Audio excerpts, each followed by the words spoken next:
Mute. All right. Hello, everyone.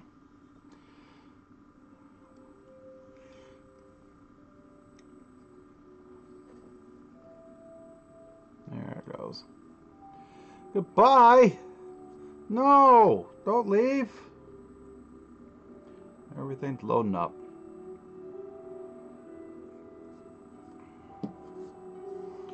No, you can't leave.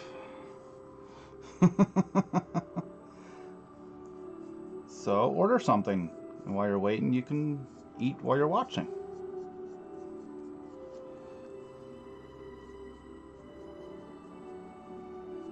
It just fits in my palate here.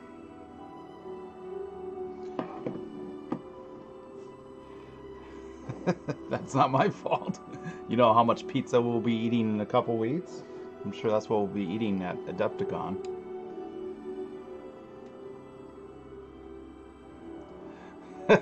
Yeah. I had fajitas tonight, so it was quite tasty.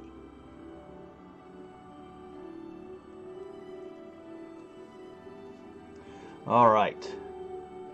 We are going to be working on... Aw, man. Be working on the Fulgrim Matriarch for Emperor's Children.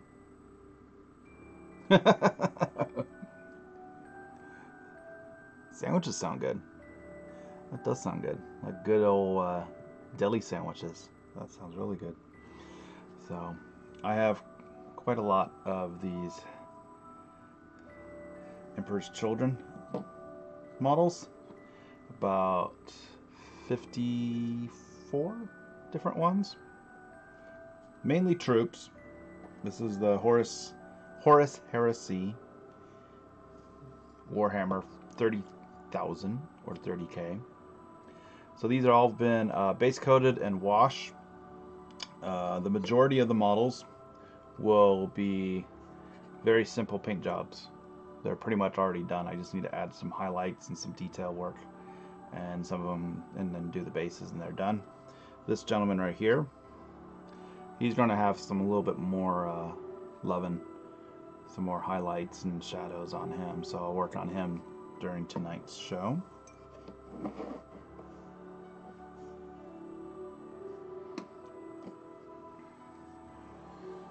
So let's go ahead and get started. Hope everyone's having a good week. It's Wednesday, hump day.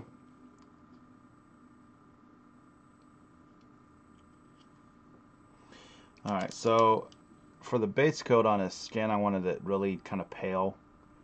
So it's a mixture of tan flesh and bright warm gray. Pro Acryl's Monument paints. If you haven't noticed already, I'm a big fan.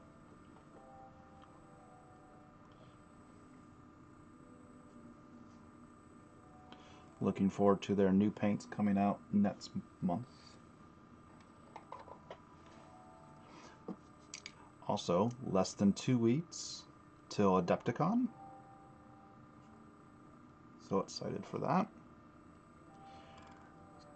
Crimson Blades and myself will be our first trip there, first time going.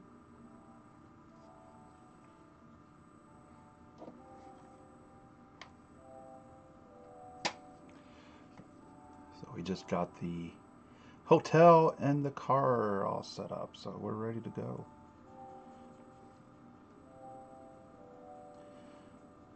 So with this tan flesh, trying to get a nice pale skin tone.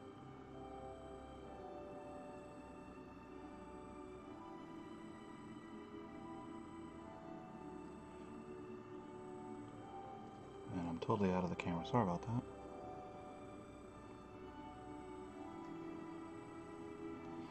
So I'm just hitting the raised areas on here, leaving that shadow in there. Here, let's go ahead and zoom in a little bit more.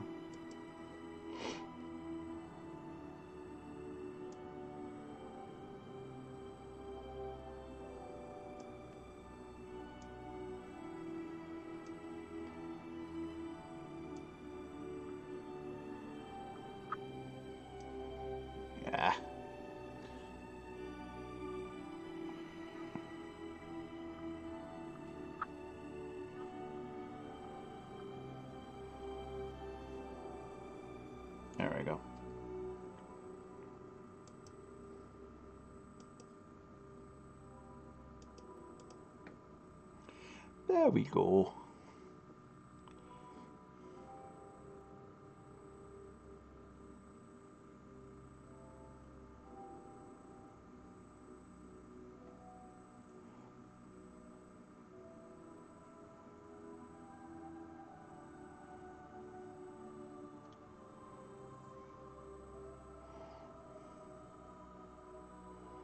This has been a very fun army to work on. All the purple. I did all the purple highlights and stuff up with the airbrush. And then went through and did all the base coats.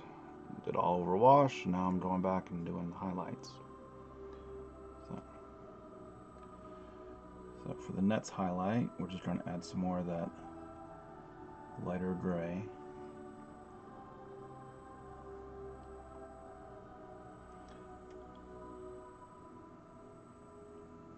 And just hit further up on the area that I just applied. And smaller and smaller highlights up towards the top here.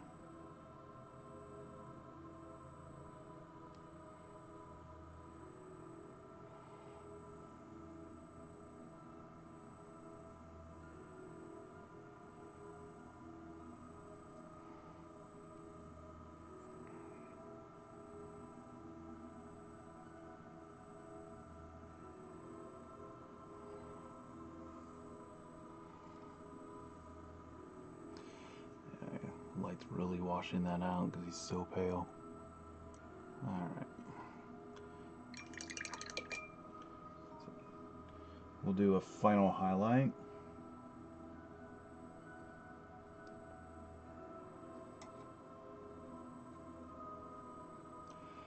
Of just that pale gray, that light gray.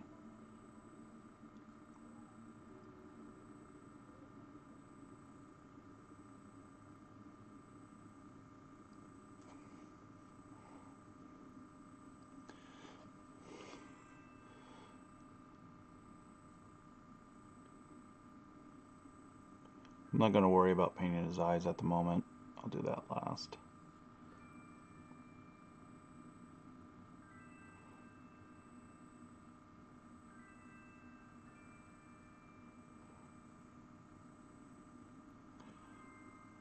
If anyone has any questions about miniature painting or what I'm doing, go ahead and pop that in the chat and I'll answer it as soon as I can.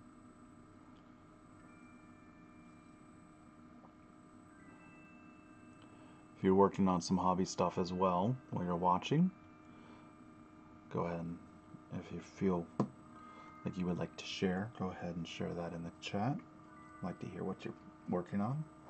Alright, so his hair is like a platinum blonde.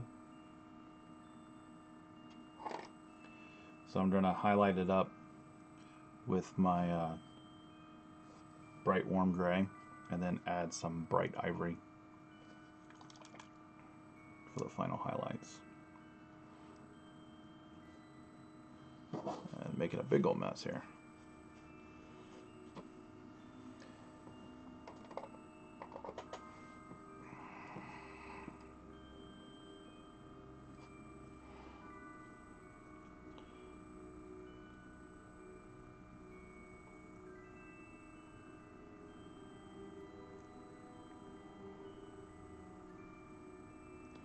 This is a commission army that I'm working on. The rest of the army is very simple, basic paint jobs, what I call a tier 1. It's very simple, not a whole lot of highlights or shadows, just base coats and a wash, and then one or two pick out the details. Gets the army onto the table real quick. This guy, because he's a special character, he's getting a little bit more detail work done, so I'll be at the tier 2.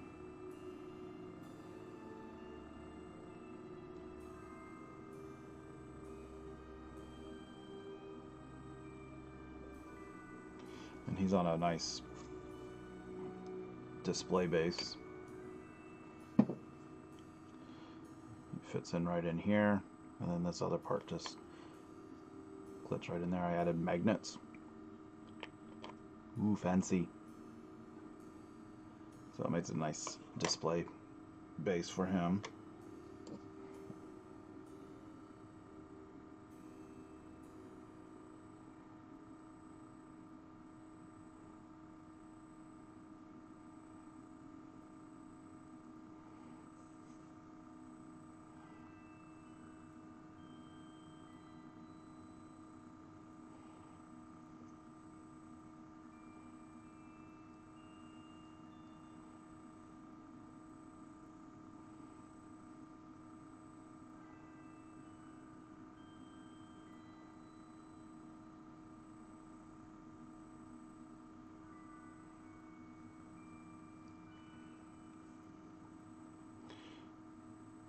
He almost looks like a vampire with the pale skin and the pale hair.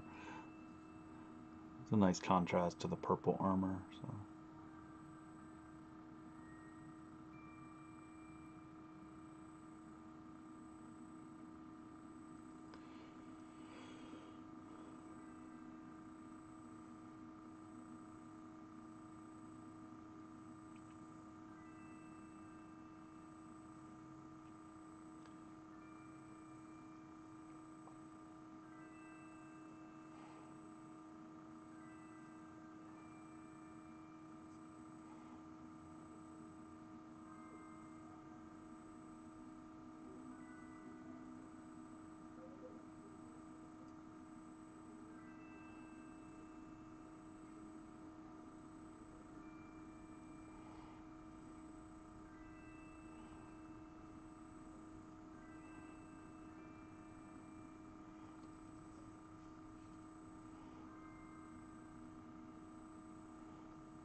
His hair is flowing back here behind his shoulder pad.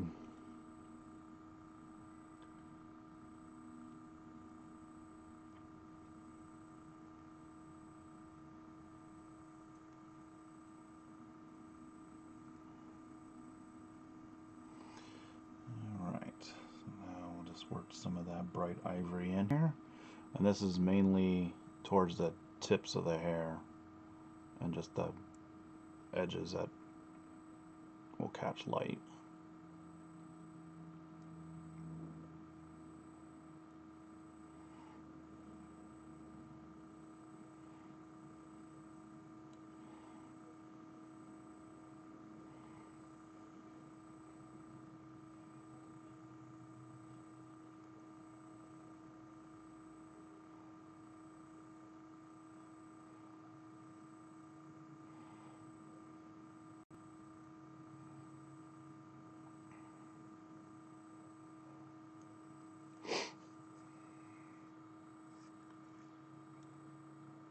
Thank you. Is that Thrawn True Blue? Thank you. Yeah, it's part of the model, and then it attaches to the rest of the scenic base where he's got some fallen troops here, and I magnetize it so he slides right in here with that base, and then this just covers over it. But yeah, this is a Forge World model. This is a very cool model, very nicely done.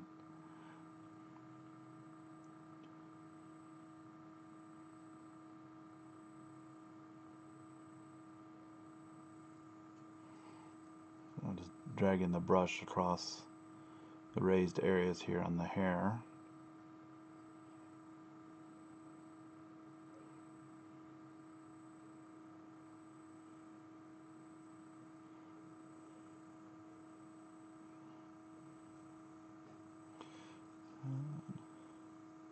I might come back with some white to brighten that up even more, but I want to work on the rest of the model first. So now we got the skin done. Let's see if he's got some teeth. Yeah, he's got some teeth sticking out here. scratch that. So now let's work on the purple armor. And this one,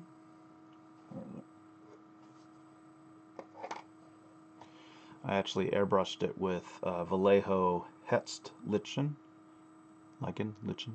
It's a very dark purple. The Pro Acryls haven't come out with a dark purple yet. They'll be coming out with a dark purple next month when their next batch of paints. So I over a black primer, I airbrush this over, and then I add the regular purple into it.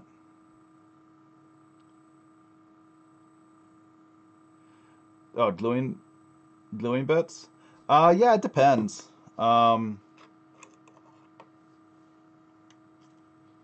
Like afterwards or while you're painting? Yeah, it depends on the model itself. If they have like arms that are covering their front and they have a lot of detail right in front, like on their chest. Like for example, these Space Marines, they have these little, some stuff in the front. But the majority of them have their gun in front of them. But I was able to get in there. There's enough space. I can get in there with my brush. Is that what you're talking about?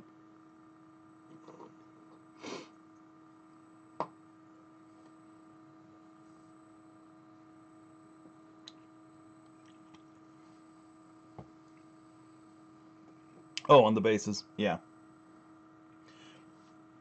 Yeah, some of them that I got here have display bases. And some of them are just like this, like deck plating. This was actually a plastic base that Games Workshop made that the client added them. And then these bases, I'm going to be adding some texture, grit, and debris on it.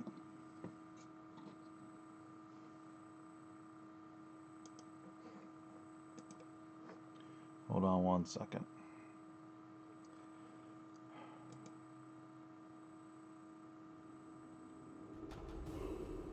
There we go.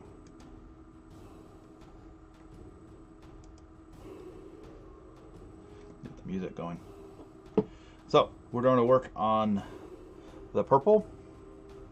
So I applied the purple with base coat of Lichen, and then added for the second one a mixture of purple and Lichen, and then a little bit more.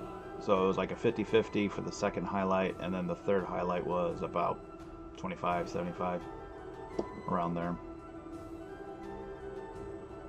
And then I added a wash, like a dark Adret's Earthshade wash, the brown wash over it. So now I'm going back and I'm going to start with my base coat, because just to touch up any of the shade that I messed up. Oh yeah, I've done that. Seems my music is not wanting to play for me tonight. It just cut out again. Fine.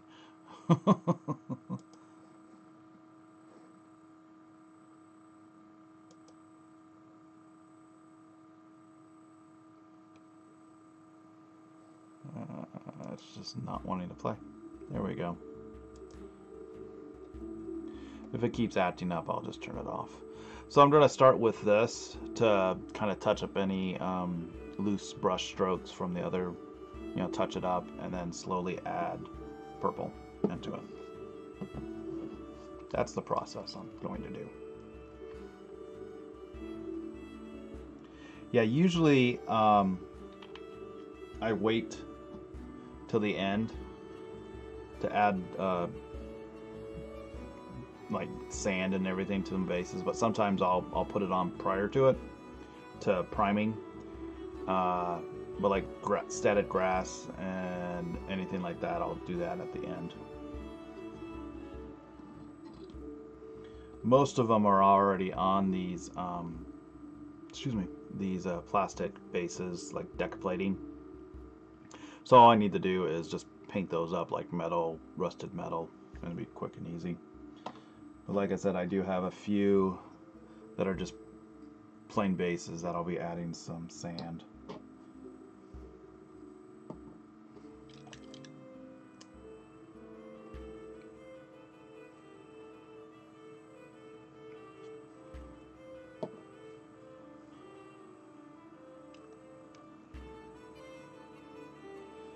Alright, I think that might be a bit too dark. Yeah.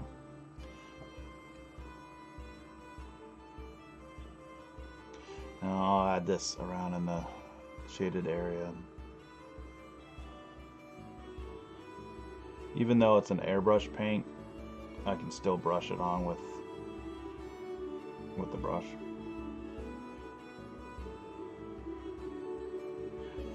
Yeah, they're actually these ones are really new. They have different ones, you know, for 40K and for the Fantasy Age of Sigmar stuff. I've always enjoyed just making my own.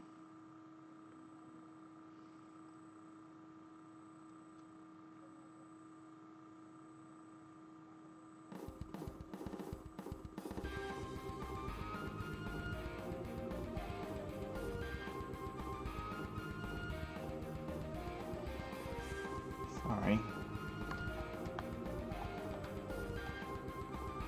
Readjustment here. There.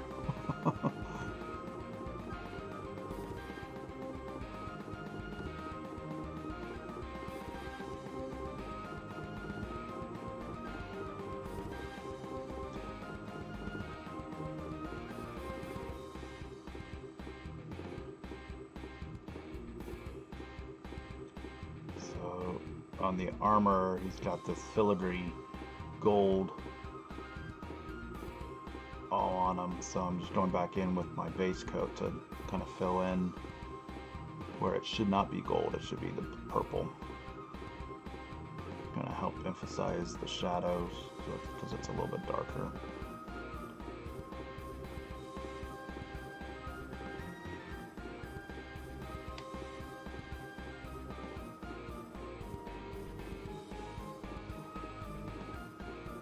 So he's like right here on his foot.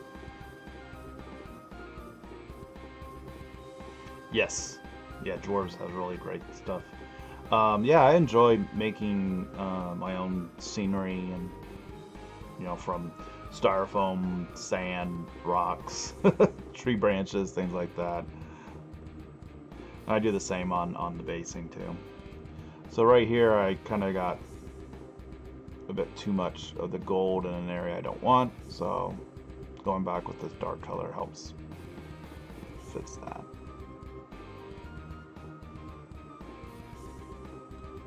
Alright, so let's start adding some purple.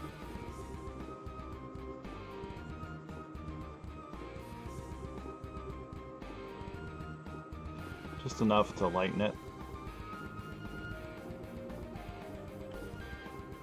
I'm using very thin paint, so to gradually build up those highlights.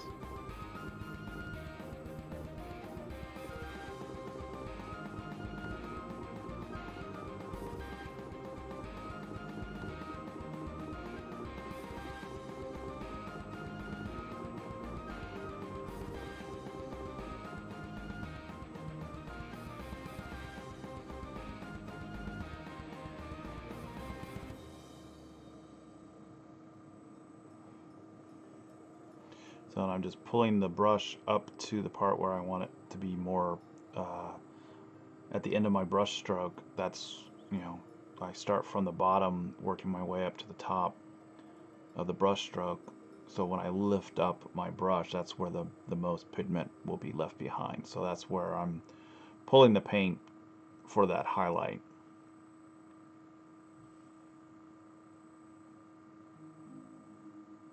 So like right here on his inner leg, I want the highlight right there, so I'm pulling it to that area from one side to the other.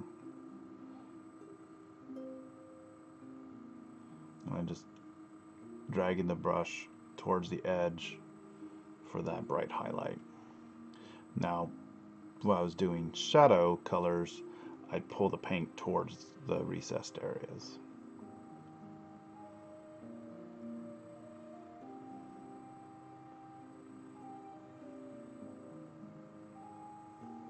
Now with this paint scheme, these Horus Heresy Emperor's Children, the purple is very dark. It's not a bright purple like the more recent ones from doing research. So I want to keep it fairly dark.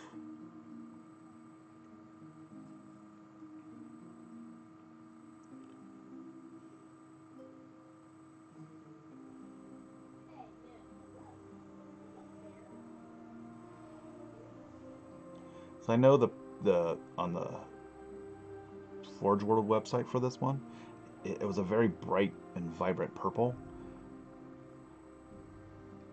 But the client, this is 30K or 30,000, the Horus Heresy, which was very dark and brooding colors. It wasn't so vibrant as they are now. So, which I really like. I like the dark brooding colors. Totally fits with the grim darkness feel of Warhammer 40,000, or in this case 30,000.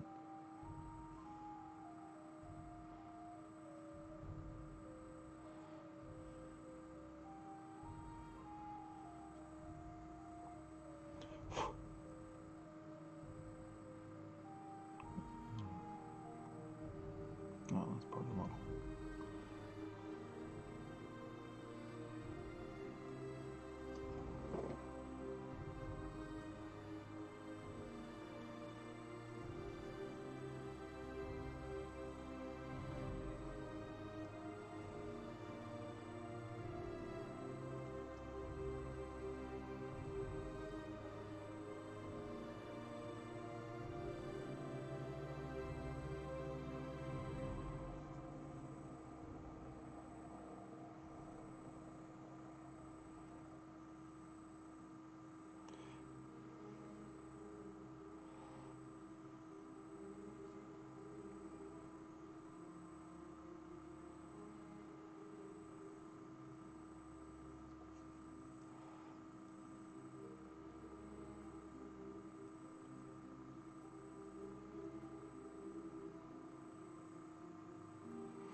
Yeah, yes. Those are the main colors for dwarves.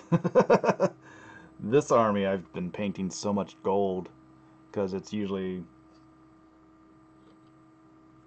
yeah, it's purple and gold, and then some little bit of silver, and then maybe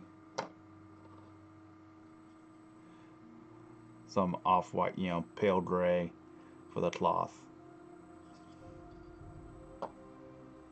He's the only one that has the red cape or cloak.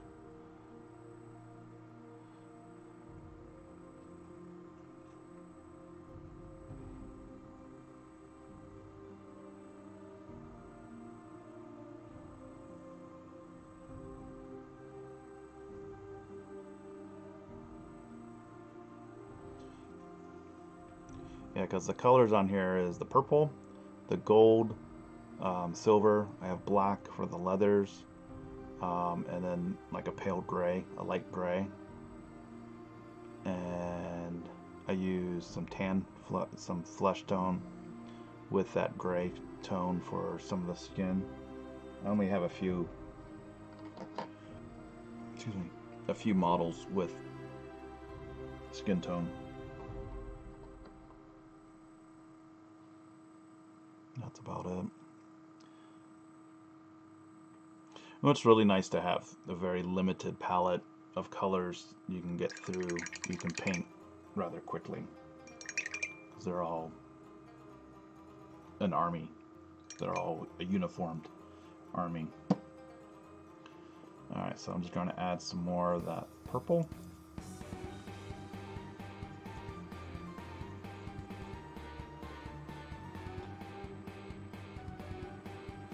So that gives me my transitions. Here's that Hetzlichen by itself, and then a 50-50, and about 75-25, give or take. I just add and subtract what looks best.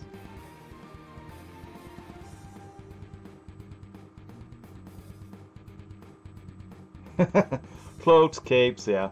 It's about the same. Reminds me of the Incredibles movie where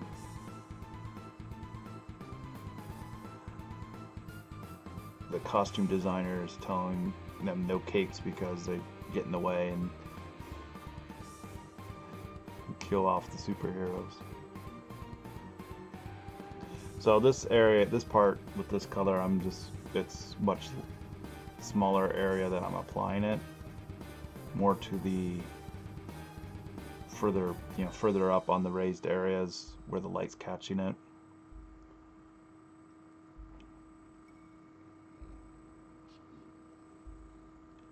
So this is my last, it'll be my final highlight. I might go back and touch up a few areas that are, up here his sword arm would have. Yeah, Harry Potter hobbits, yeah. They have cloaks, not capes. I would have more highlight up here than I would, let's say, down here on this foot.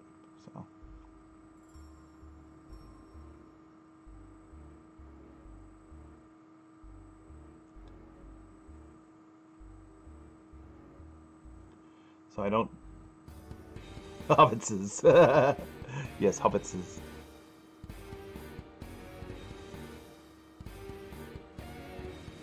I don't complete an area, full highlight.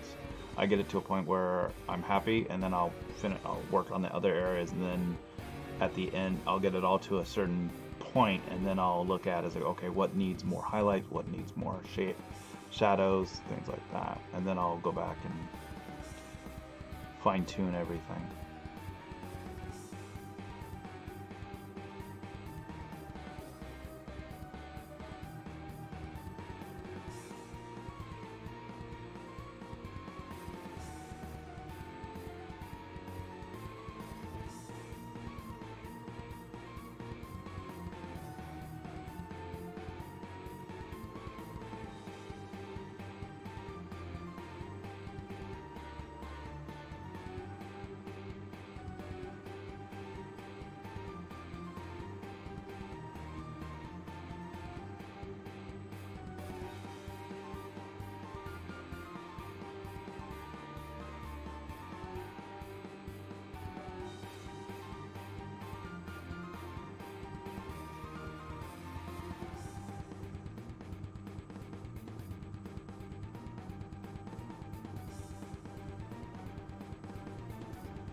Lights are a bit too bright.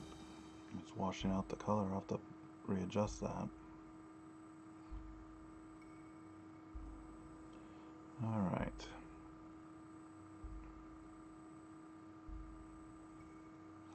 So now let's go ahead and work on the gloves and the leather bits, which is black.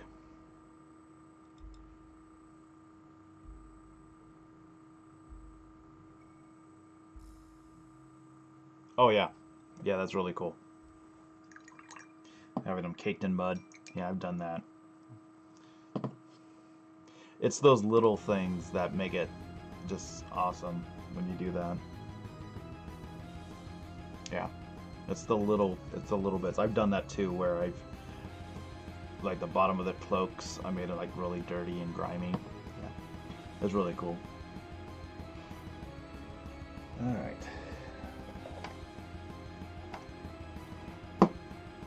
So for the black leather, we're going to use coal black and start adding a dark warm gray, which is a dark gray, into it.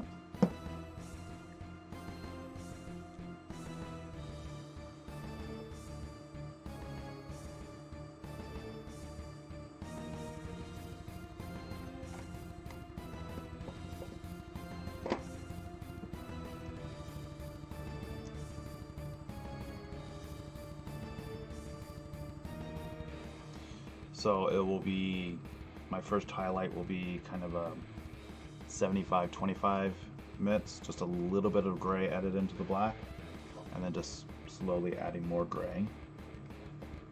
But I'm keeping my highlights crisp and clean edged highlights to the edges of the area. When you're painting black, you want to keep the majority of the area black and just hit those edges with your highlight colors, because otherwise it starts to look like your highlight colors, not the black.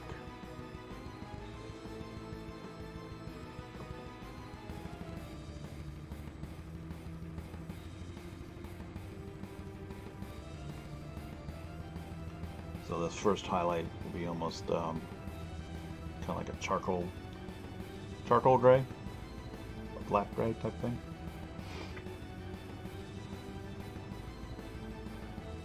And I'm just keeping it to the very edges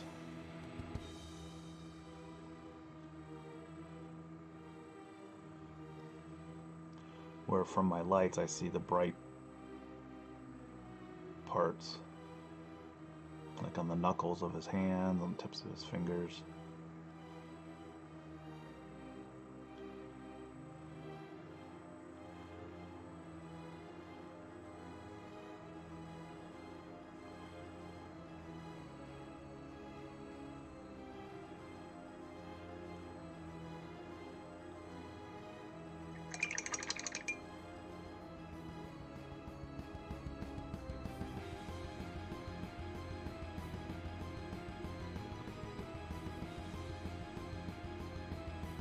Black can be, and depending on what you're looking for black, depends on your highlight color. So for like a worn, dirty black, add gray, maybe even like a greenish gray, like a gray with a hint of green in it. Or if you want more of a clean black, like black leather, like polished leather, adding a dark blue or a dark turquoise. Dark turquoise into the black will actually make it look more crisp and clean, like leather, like polished black leather, oiled leather type thing.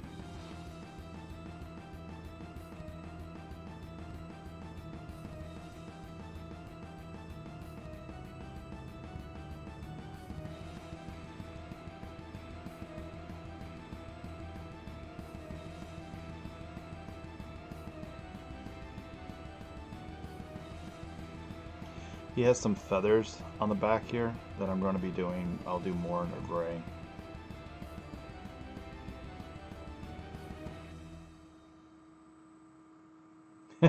Yeah, makeup can be interesting, but can also be very difficult if you've never applied makeup or know where to put it.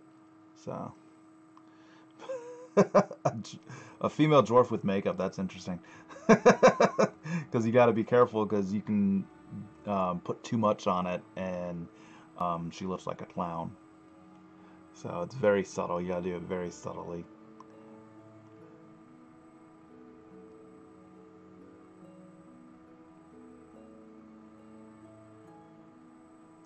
He also has some his loincloth is black too, so we'll highlight that up.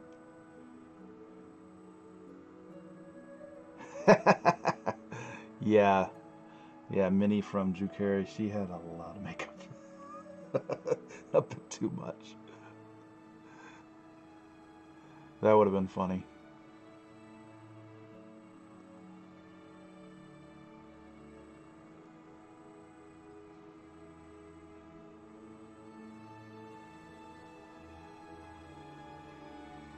So with this on the leather, I'm just keeping it to the sharp, the sharpest folds.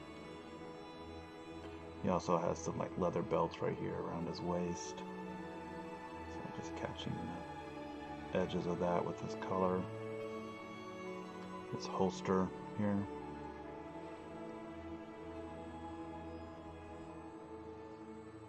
Alright, so we're going to add a little bit more gray.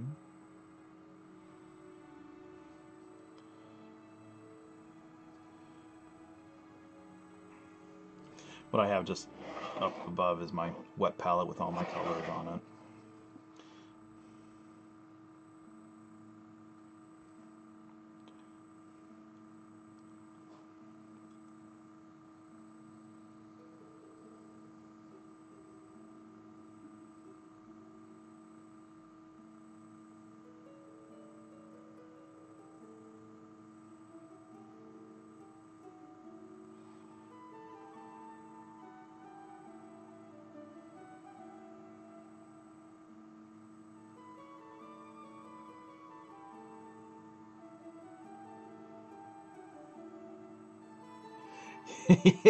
Yeah, she didn't have makeup, but yeah, I would say she had extensions. She also had blonde hair.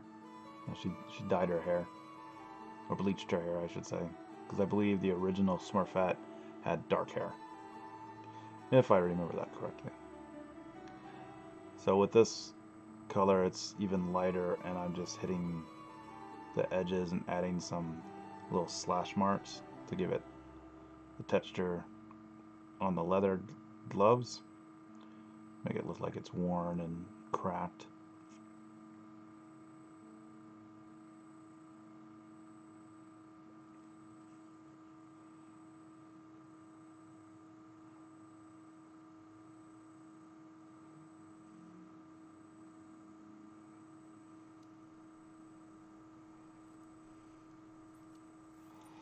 And I'm going to start adding this color on the feathers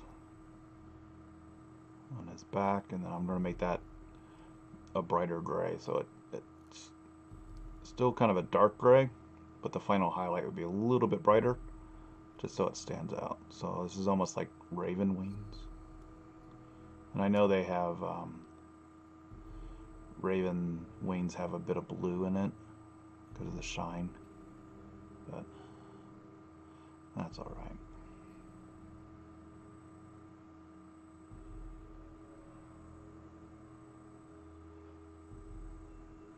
These aren't healthy feathers. He's had them on himself for a while, and from the weather and everything, they've lost their luster.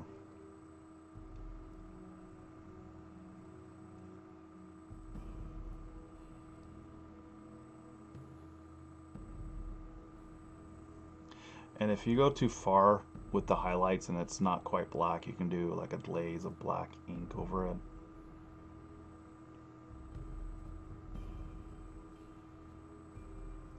The weakest point in the mini? Yeah.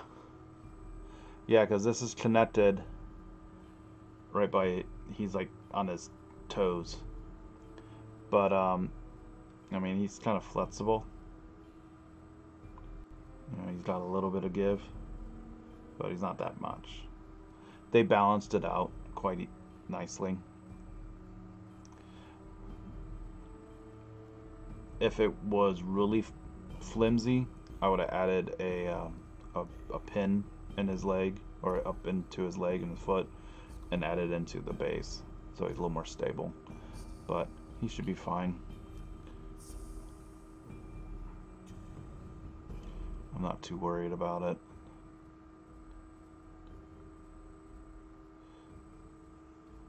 The client I'm painting this for, he lives locally, so I don't have to ship it. But yeah, I've had to do that where, to be on the safe side, I've reinforced things. So.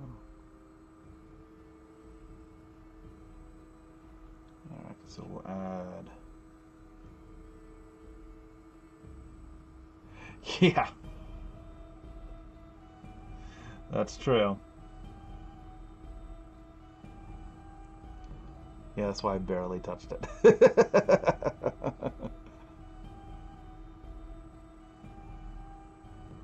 That was a funny bit on live, so I wasn't too upset about it. It was my miniature, it wasn't someone else's. So this is just a little bit more of that bright warm gray in here. Yeah. In some cases, even if I know it's not flimsy, I'll still add a pin just to be on the safe side.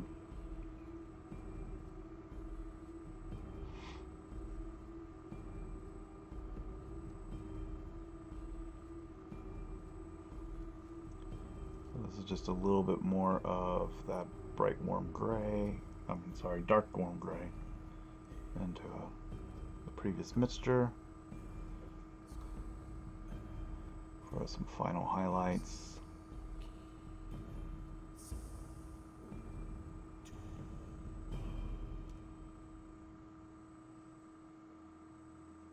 Yeah, safe is good. Alright, so now I'm doing just straight up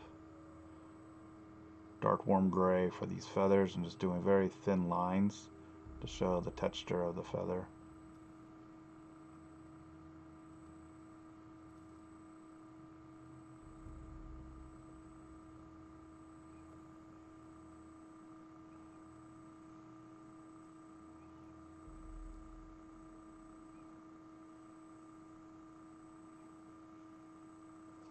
And we're going to add some light warm gray, or bright warm gray as they call it, just a lighter gray into that for some final highlight here.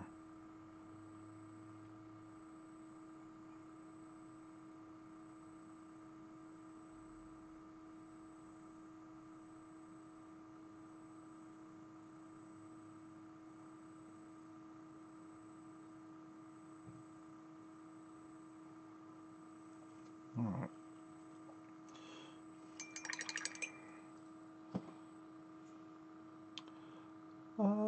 Okay, we're done with the black, so let's go ahead and start working on the gold here. So the base coat was copper.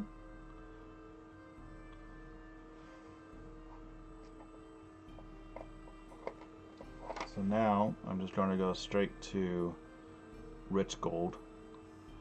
The copper's got a little bit, is very similar to like a bronze. It's very orangey. And then we got more of a gold, more of a yellow in the rich gold.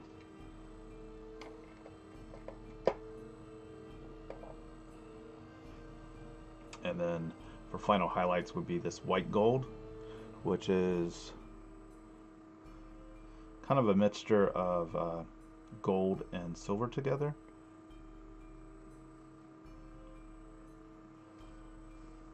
Yes, I painted war machines. Yeah, they're fun. And I painted the game War Machine from Privateer Press. But yeah, I enjoy painting war machines for armies. It's a nice change of pace from painting a bunch of troops.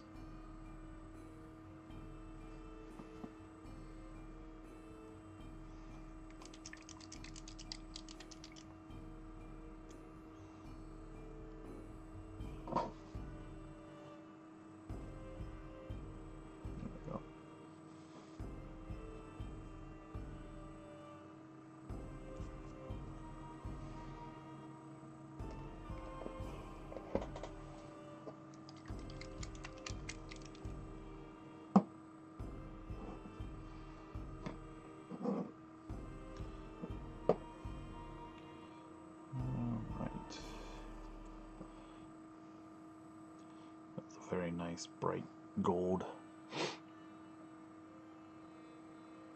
So this is just like edge highlighting, just vary the tips. So I'm going to keep that copper down below. Oh yeah, the Goblobber. Those were great. I love the old the fantasy goblin stuff. Those were just so funny.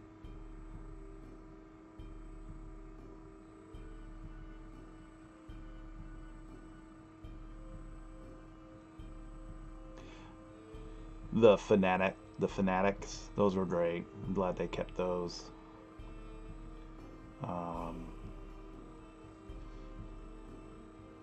The Goblobber, is that the one where they had the like the cloth leather wings and they were shot from a slingshot?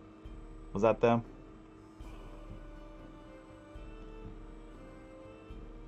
They have like helmets with big old spikes, so they kind of did dive bombs. They shoot them and they lob down.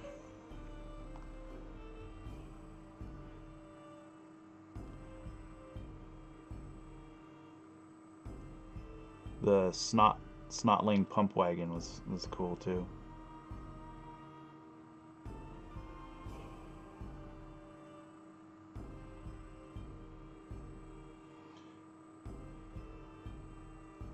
Oh, I forgot to paint that part purple.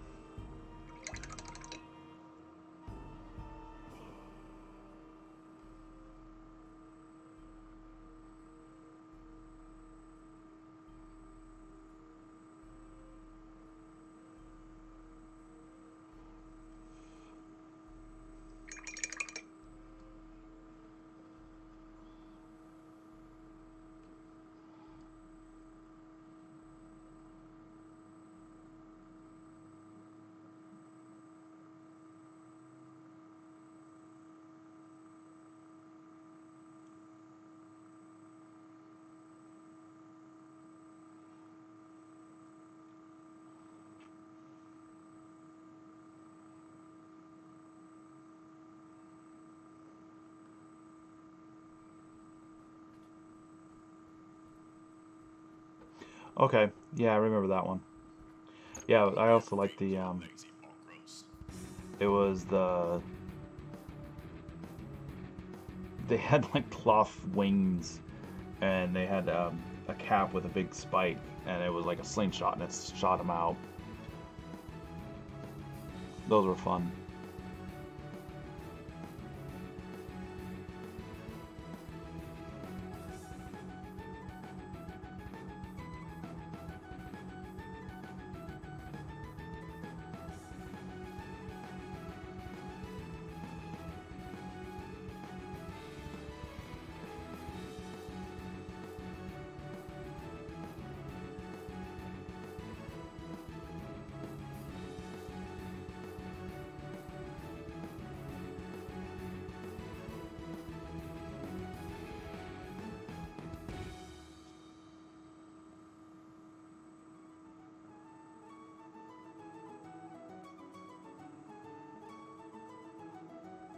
So when painting metallic, you know, just a quick and easy way of doing it is just very similar to painting other areas. You paint it, you paint the base coat, put a wash on it, and then you have highlights, but you do it more towards the center where the light's catching it. So if you're not sure, hold your model up against underneath your light, and you'll see where the brightest parts of the model are being reflected or from your lamp, and that's where you add your highlights.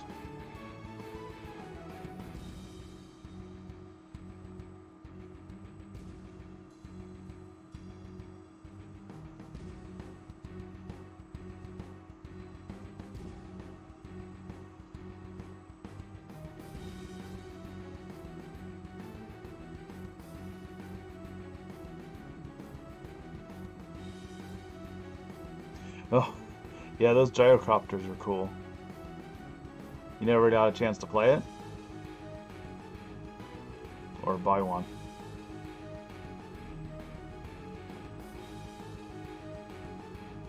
Yeah, I really enjoyed Fantasy, Warhammer Fantasy.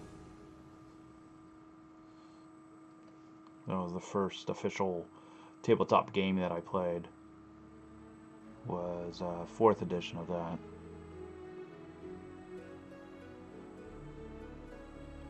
My brother, he purchased the starter set that was Night Goblins and Elves.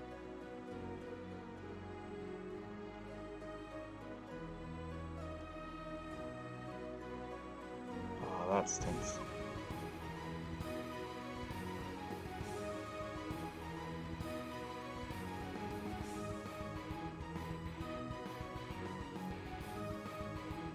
Yeah, I didn't, from that starter set, I didn't really care for the elves or the goblins.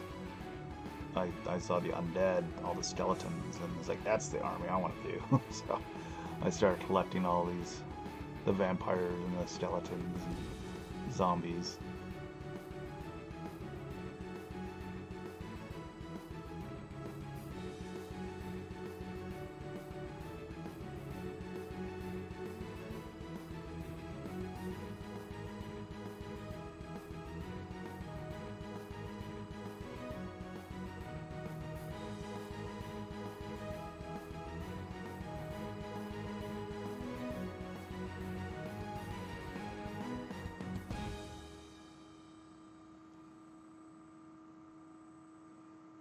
I'm just kind of dragging the brush across the area and just letting the raised portions of the model catch the paint off the brush.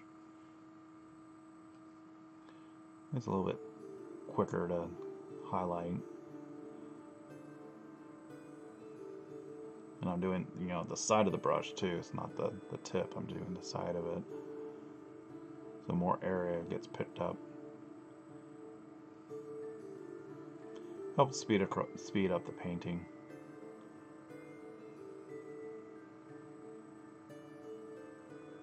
Yeah, the Tomb King's army was awesome.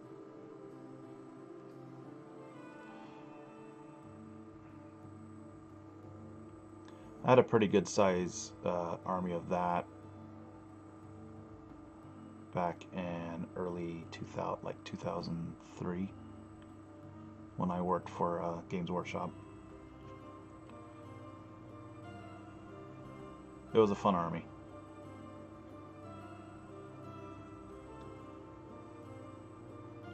The other army I really liked was the Bretonnians. I liked all the knights.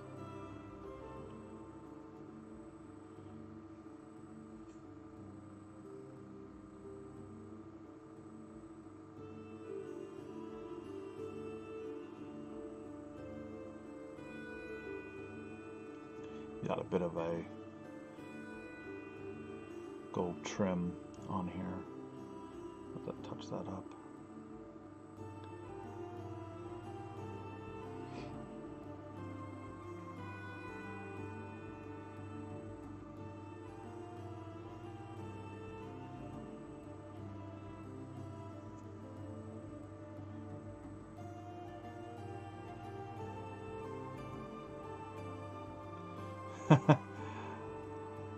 No, not really. This was back in 2003. I worked at a hobby center at a mall, and I enjoyed it. The manager I worked for wasn't the greatest guy, but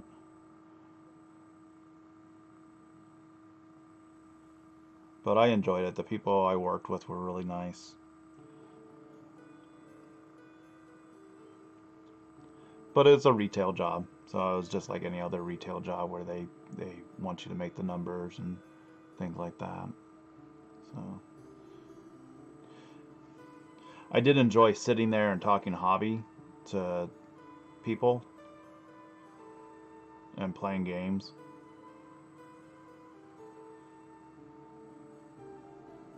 I did enjoy that, and running events and everything, so that was fun.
Yeah. Um,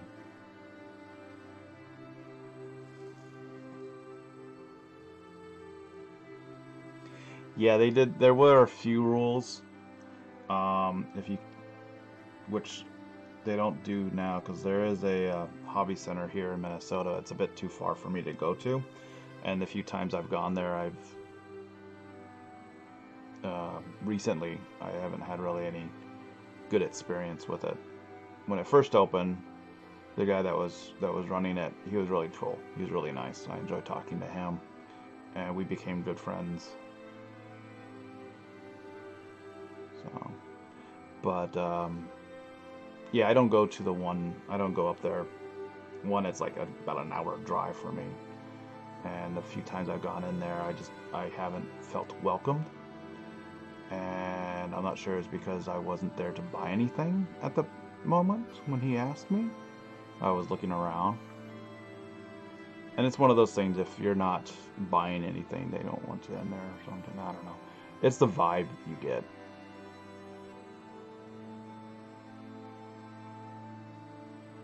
Yeah. Well, it kind of upset me because I went into the one here, and I had questions for the guy, and he kind of just gave me quick answers, and he was more involved with other people than talking to me, which was not very professional in my mind. So I'm like, okay, well, I won't come back here again.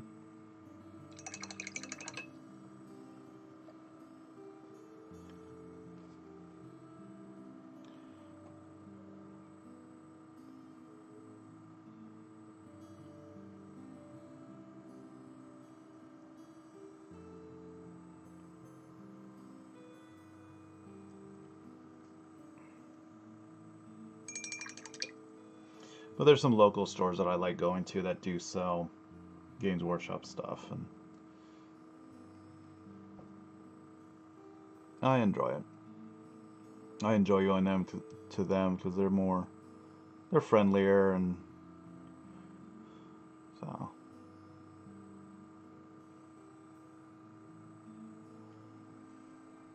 worth my time, I should say.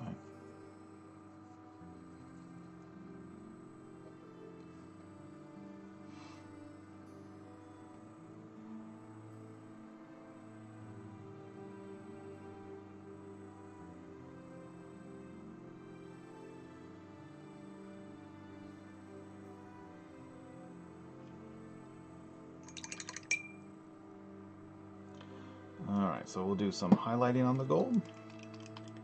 So it's this white gold.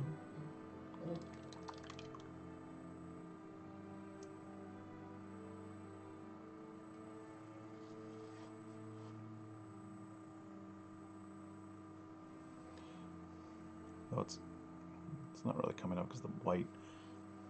It's almost like a platinum color.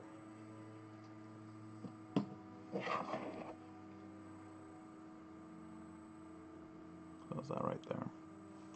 And I'll put some silver nets to it on the palette so you can see the difference.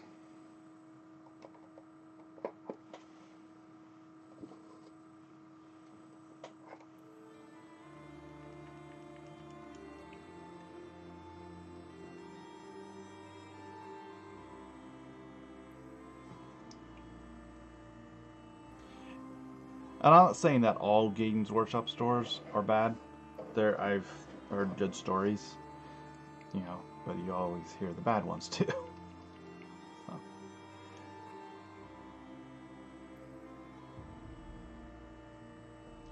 All right.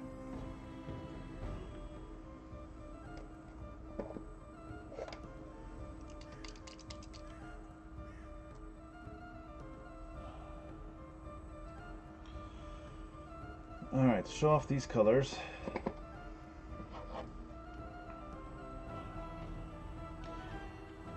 This is the white gold. You can kind of see it's got a, you know, it's like I said, a mixture of the gold and silver together. So it's a nice highlight to gold. Here's pure silver. It's nice and bright. This is a dark steel or dark silver. This is a mixture of the black. That's purple, black and silver together. Yeah. Working in retail or anything like that, you're going to have good and bad experiences. So.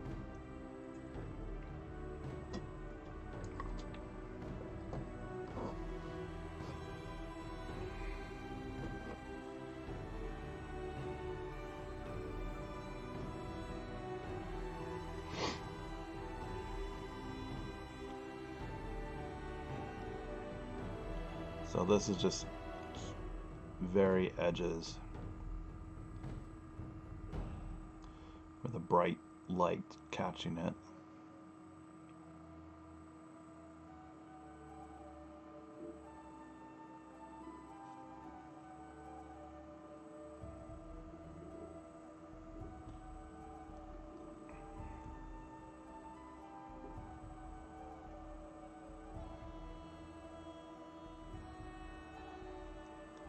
And I'll probably come back and add some more shading to it. That'll help the highlights pop more.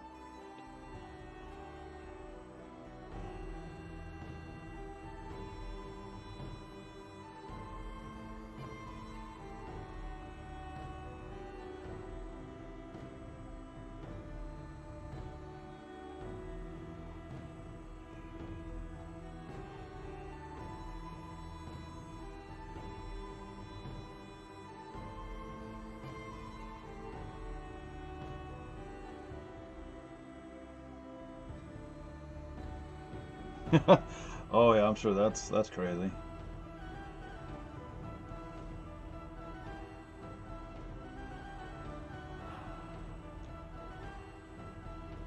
Yeah, I've worked with my young kids, and it's like, I don't know if I'm at that age, like, did I act that way when I was a kid? Was I irresponsible? And then I think back, it's like, yeah, I was.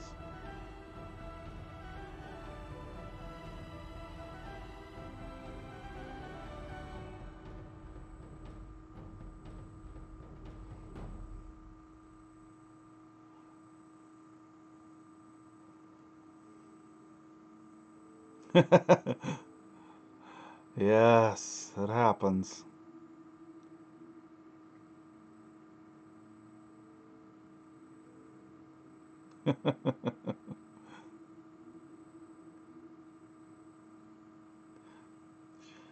You think it's like, did I do crazy stuff like that when I was a kid? Like, yeah, I probably did even worse.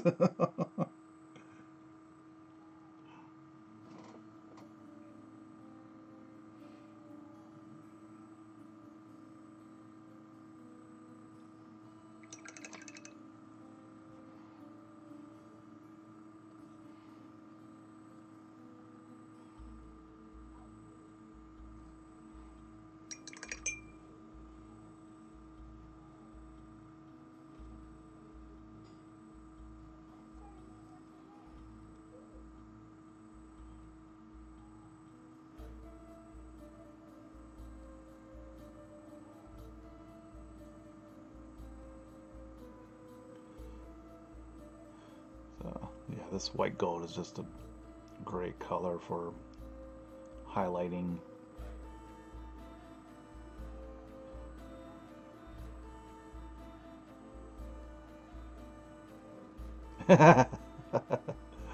Yep.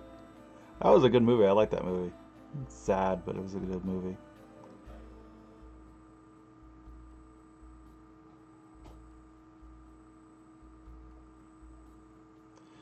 Just give the kid the car.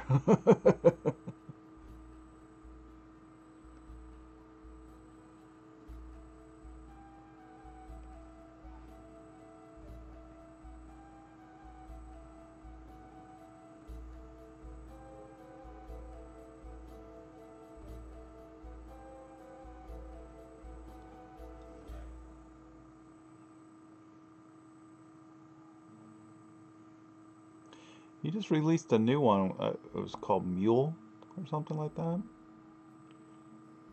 I haven't had a chance to see that one yet. But that looked interesting.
I'm just working around the model, catching all the edges.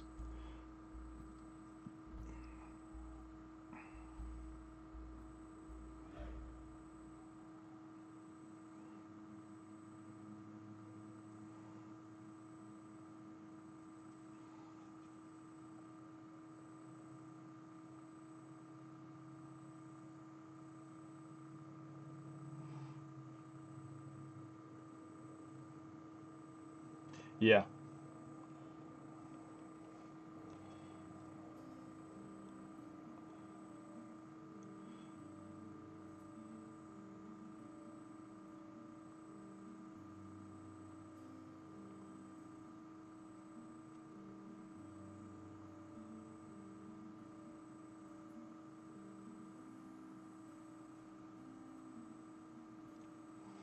I'm tempted to add a purple wash over this gold to add some unique coloring to it. We'll see. Depends on how far I want to go with it.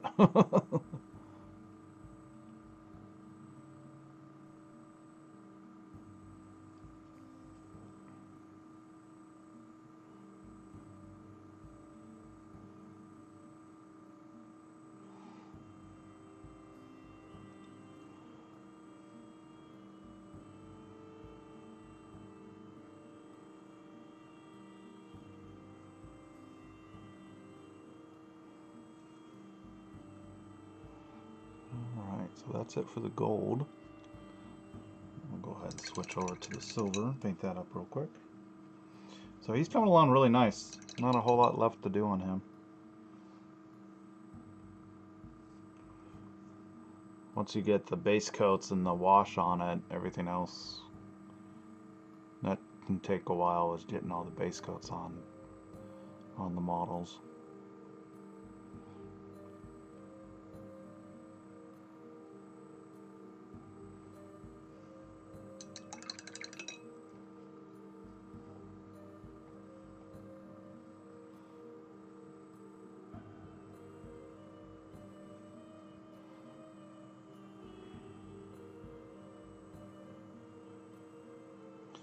We're just adding some of this dark silver, leaving the recesses darkened from the wash that I did on here. So there's not a whole lot of silver on this piece. It's mainly just on his sword and the gun here.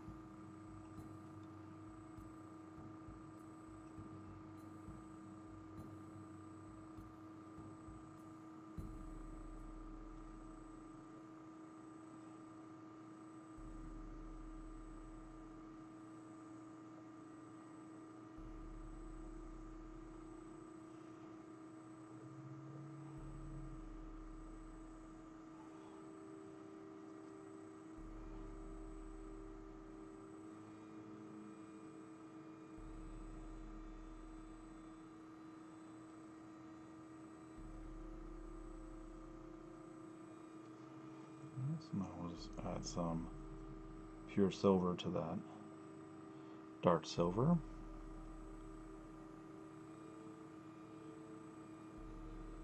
And work up the highlights. It's quick and easy, nothing special with this one.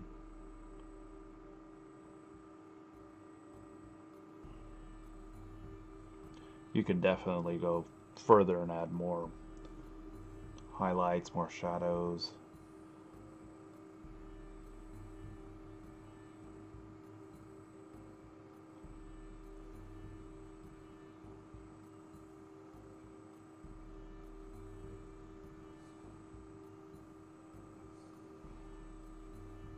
Oops.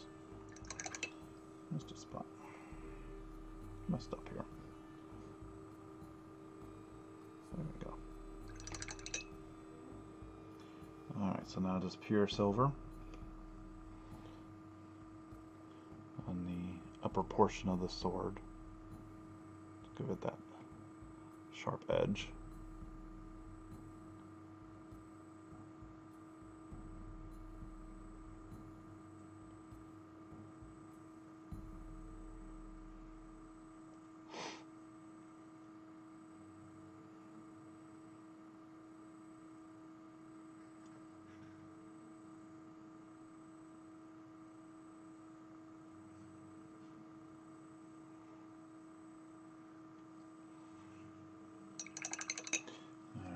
what I'm going to do, I'm going to take some of this black and thin it to like a glaze. Just a lot of water. So it's basically very dirty water.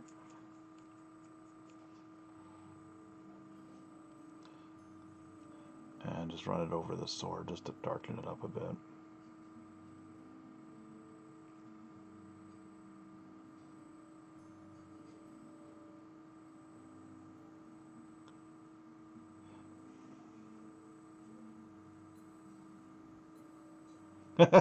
No. Permanent dent. No. From holding it? No.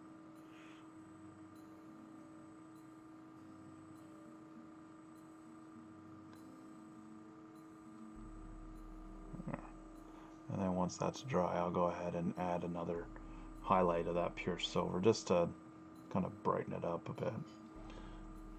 I didn't have much contrast from the dark to the light. There we go. That'll work.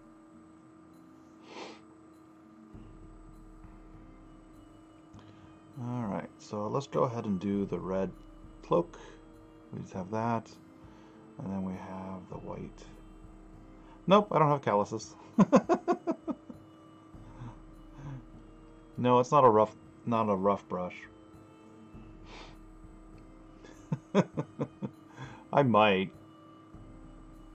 Like right there where I hold it.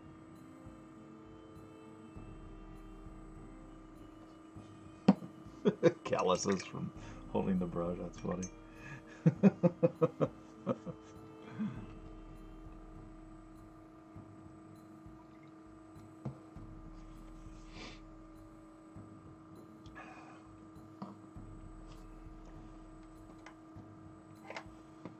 Alright. So the cloak was base coat with burnt red. Then I'm going to add some bold pyrrole red, which is a very natural red, bright red. So it'll be, you know, the triad of this. It'll be this bold, burnt red, and then a 50-50 of these two. And then, you know, just slowly adding the bold pyrrole red into the burnt red for like 2 or 3 highlights.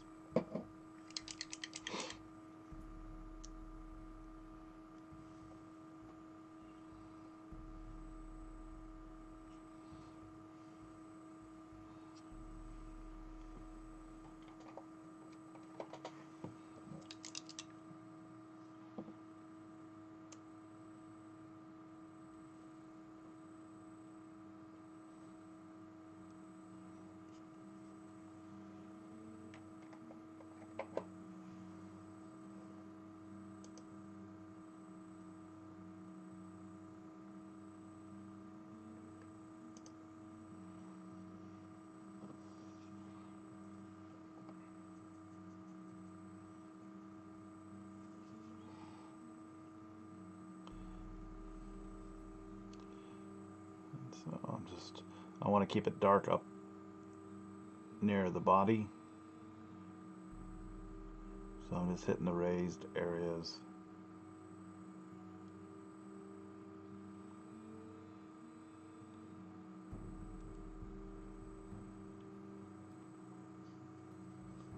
Feathering it down.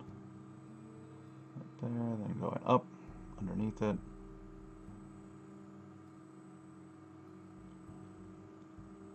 To build up that color.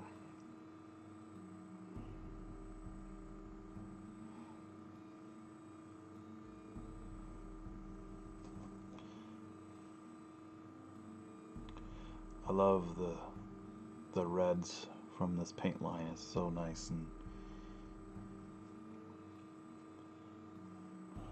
makes me enjoy painting red again.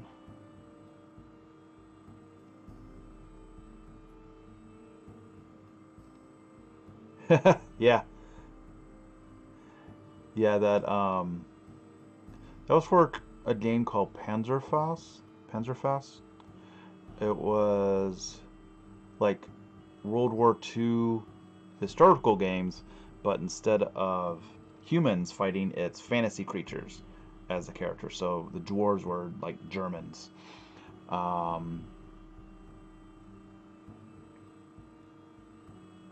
and their tanks were bears with a gun turret on it. They had gnomes that rode snail cavalry into battle. There's orcs. I think there's some elves. Unfortunately, late last year, the company went under. But I think they got bought out or from a different company. So I'm not sure if you could still find them. I think it was Historical Games was the name of the company, which really sucked because it had some great looking models, and those were fun to paint. Those were a commission for a friend of mine.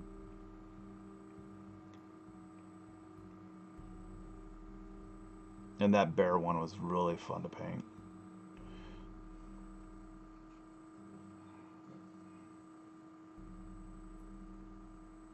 Yeah.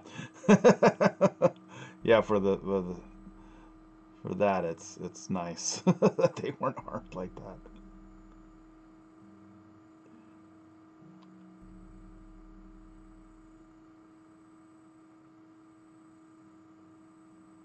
But yeah, that's one of my favorite models that I painted.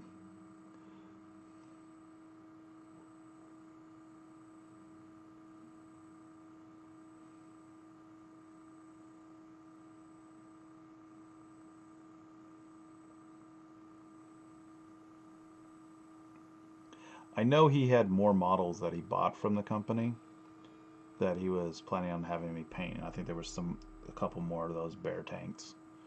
So we'll see. Hopefully in the near future I'll be able to paint more of them.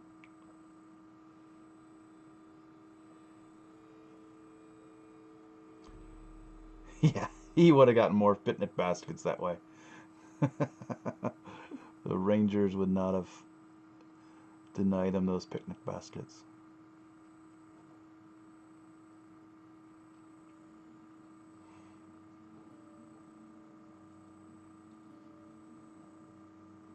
Hey, boo boo. Sorry.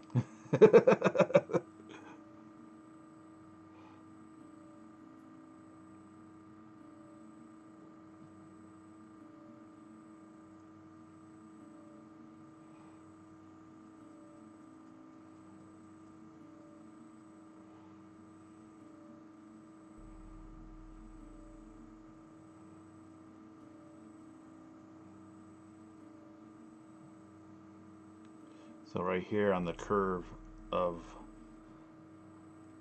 the cloak or cape, whatever, I'm pulling my paint, pushing my paint up to the top here, and then coming up on this side, and that kind of feathers or layers it up to where it's brighter right here on that ridge. Yeah, that's true.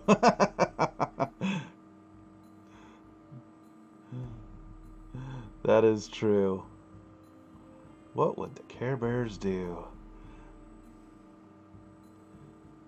Totally gives new meaning to the Care Bear stare, that's for sure.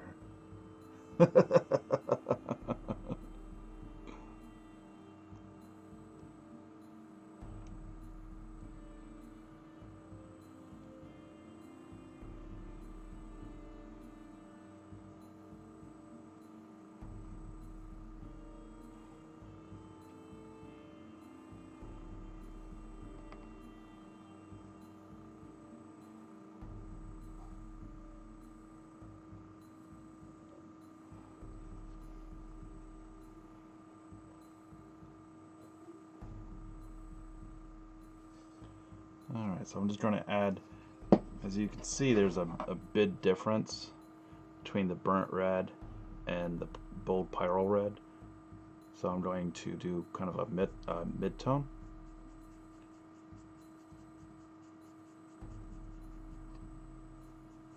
So it's like in between. And then just build up those highlights with that.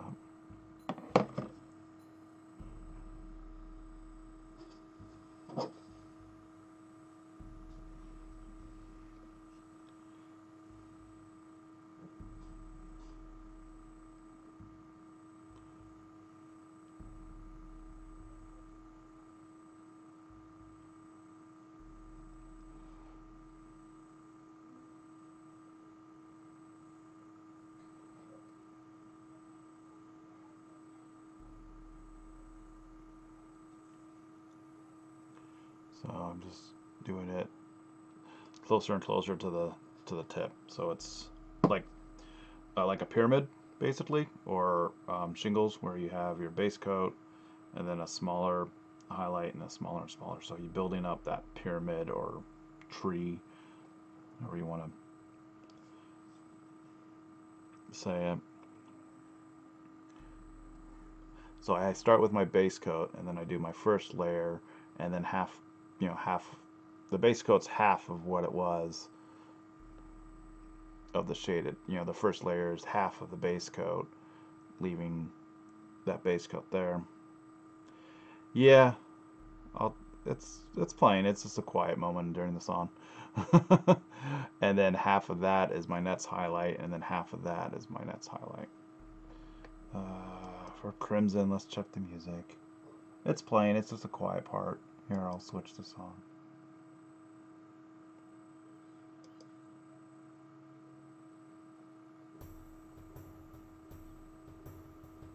There we go.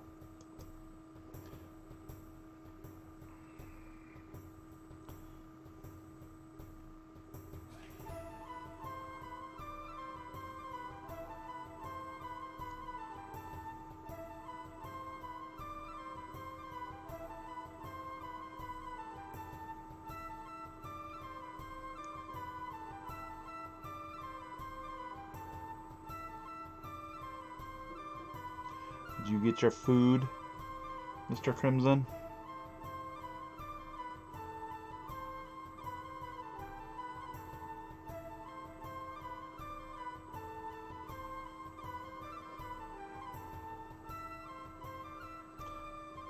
Very good. Did you get your sandwiches? Because now I want some sandwiches. We were talking about sandwiches. I want some sandwiches. Noodles. Noodles and Company. My wife and kids like going there. I have yet to go to Noodles and Company.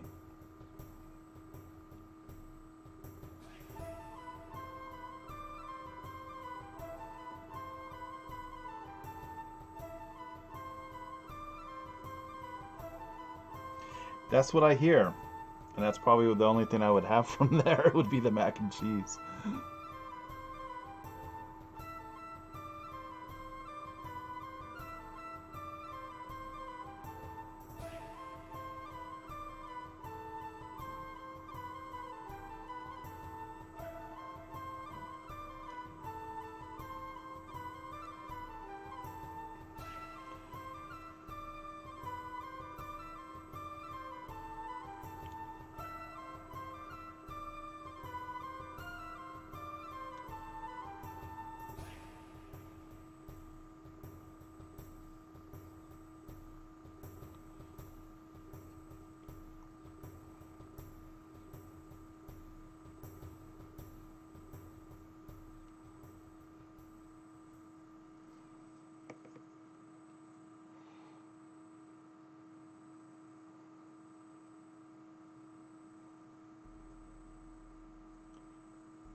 Did you buy that green host or green horde, the net supplement for Zombicide, Crimson? Yes, Fulgrim. This is the first. This is the first one that I painted. I have Papa Smurf Gillivan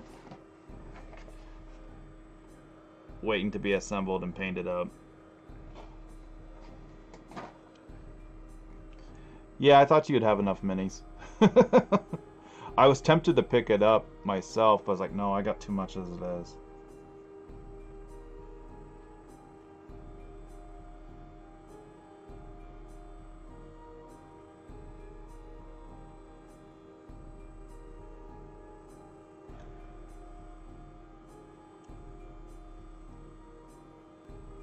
The new Abandoned miniature, Abandoned the Black, looks really cool, but oh, that's going to be interesting.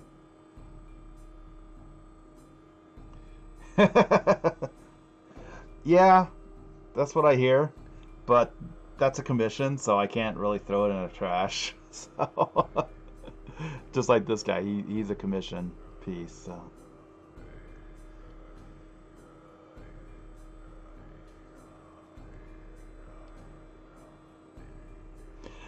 All right, Crimson, have a good one. We'll talk to you soon.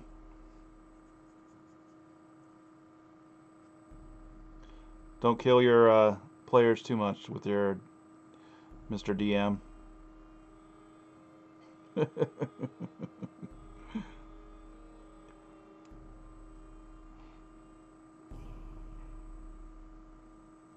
I also have Mortarion, the Daemon one, the Nurgle. That's a commission also that I'll be painting later in a few months. 1 or 2 months. Shouldn't be too long until I get to them.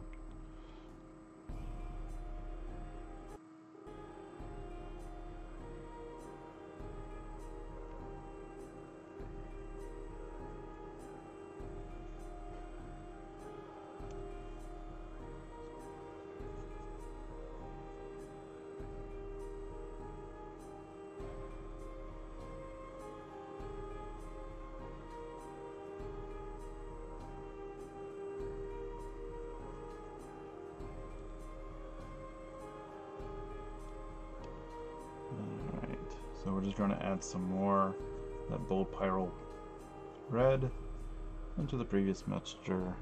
We'll get more of a brighter red here. This will be my final highlight.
That's 719. Okay.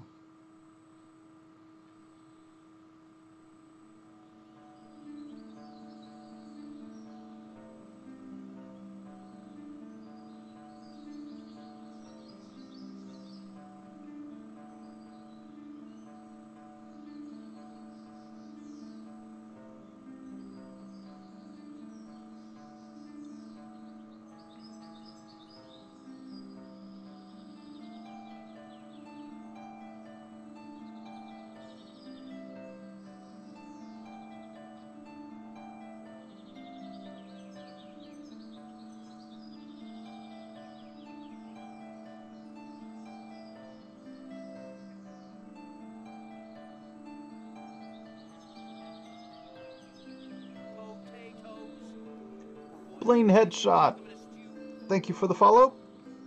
And there it drops right into the bin. Thank you. Welcome. How are you doing?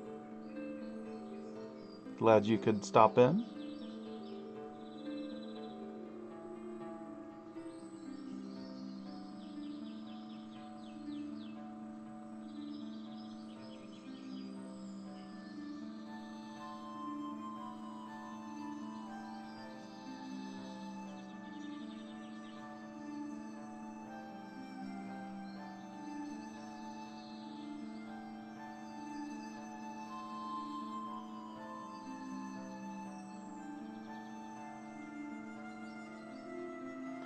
All right.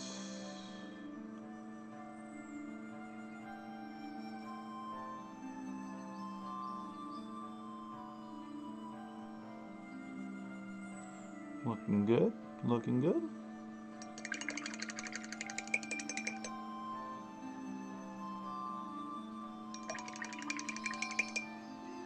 All right, so let's go ahead and we'll start painting up the streamers, all those streamers he's got, all these little banner streamer things. But I did notice that I got some red on the feathers there. So let's make sure I clean my brush.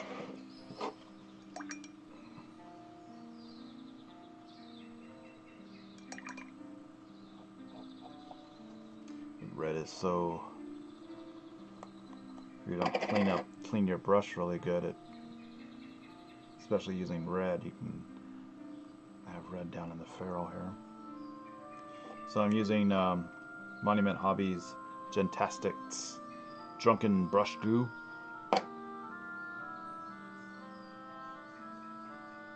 Really a good brush soap.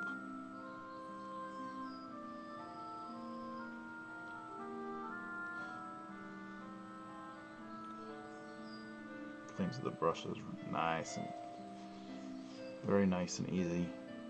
Much better than the Masterson's brush soap, which I have.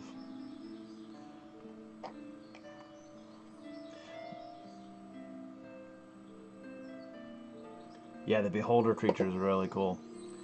Did you catch my streams?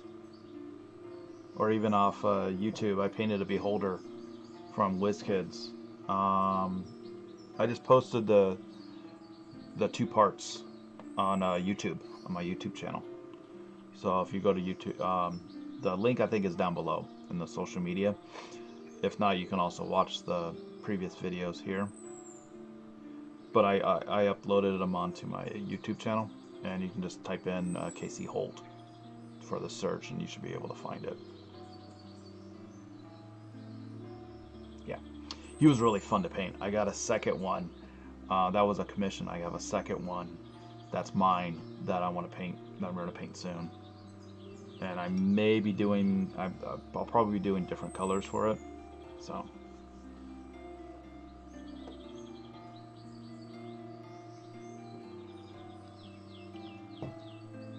But yeah, the one I did on the stream, that was my third Beholder that I painted on commission. The one I have is my own.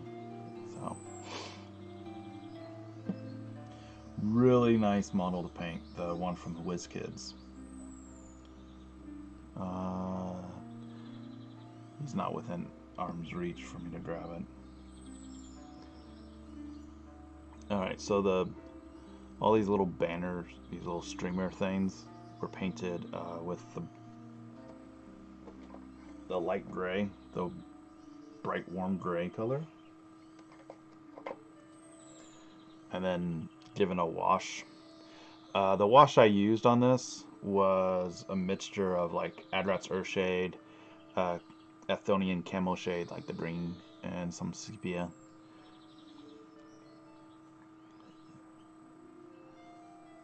So it gives me kind of a nice, worn, weathered look for them, than just applying a brown wash.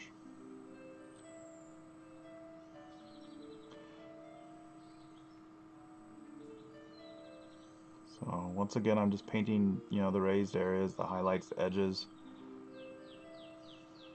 with this color, because it's darkened from the shade. Adding this bright highlight on the edge gives you your first highlights. And then I'll just add some ivory, not the bright ivory, which I did on the hair, but just regular ivory, which is a shade darker. It's a little more yellowish tone, but it's an off-white color. So.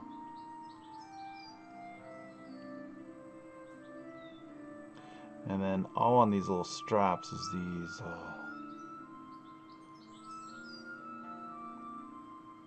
steel pins or whatnot. I gotta go over those, pick those out with my silver. Actually, I'll pick them out with black and then do a highlight with the dark silver.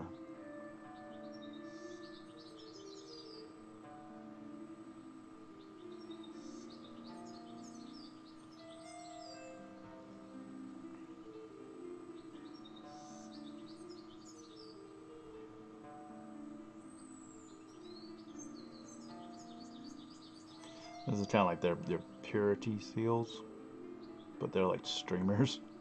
So we'll add some little dashes with black to make it look like there's scriptures on it.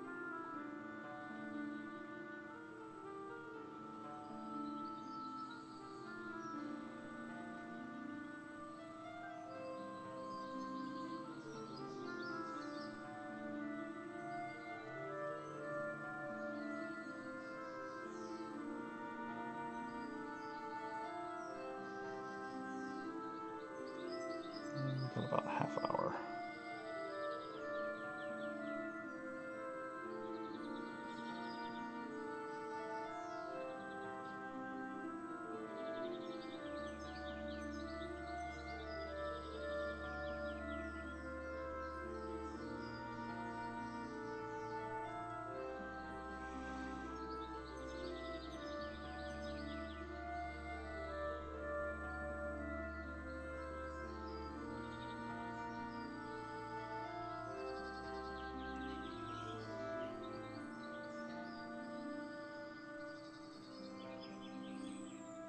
This is definitely a really nice sculpted model. I have to stop myself from going too far on it.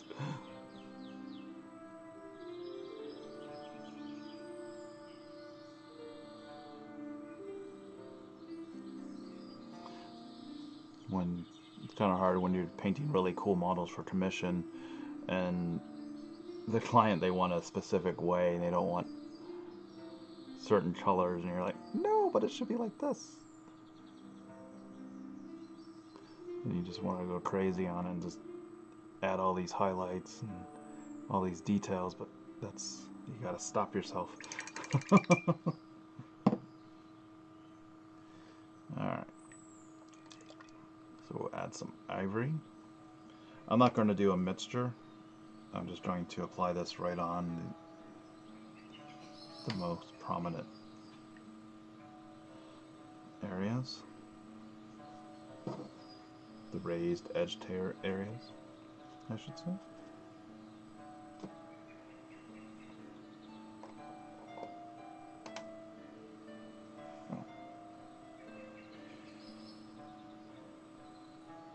Oh.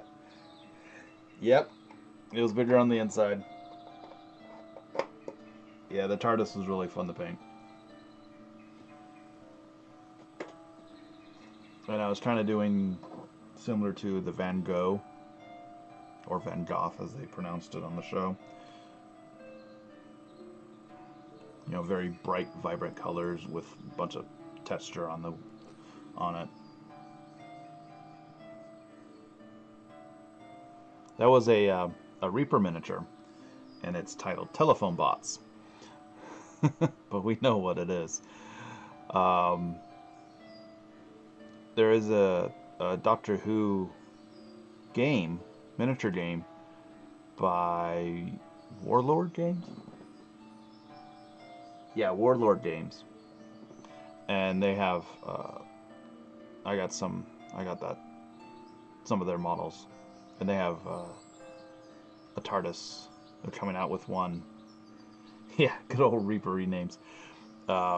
Warlord's coming out with a TARDIS, but it's made in clear resin, so it looks like it's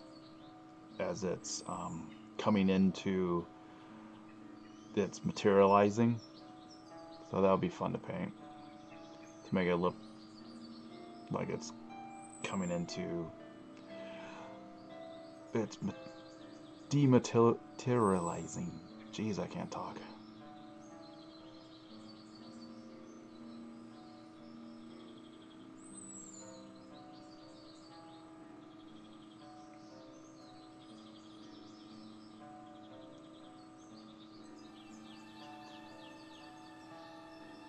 And they have one where the door's open so you can see inside it. Salem's. Which one's that?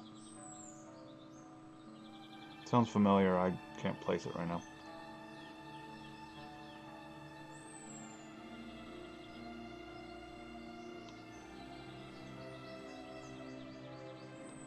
So these, with these colors and that wash, because it had that green tint in it, that camo green, it almost looks like dirty bandages or some, you know, just weather worn, which is a really cool effect. Oh, the Daleks. You typed in Daleks and it autocorrect to Salem. Yeah, the game I'm talking about, it's Doctor Who Exterminate, and it's a tabletop battle game. And in the starter set, you have Daleks versus Cybermen, and then they have, you know, other models from the races, the alien races, from Classic Who and the new Doctor Who, and then you can play any of the Doctors with his companions, and basically you're fighting each other. The Daleks and the Cybermen are battling it out, and then Doctor and his companions are obviously trying to stop them and save the planet. They have like models for unit, so you can control the unit characters like Brigadier General and all his troops, things like that.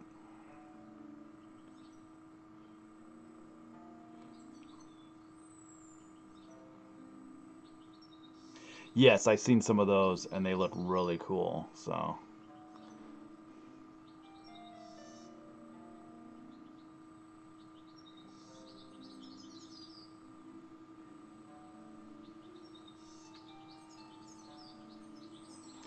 I've seen that done on the Tau models for Warhammer 40K, and they have like cloaking devices, and they have them where they're transitioning.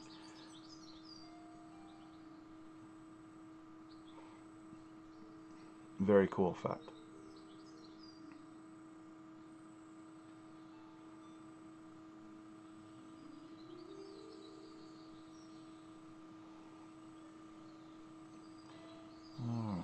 I'm going to add some of the bright ivory because I have it here on my palette. Just on certain areas, just the very edges.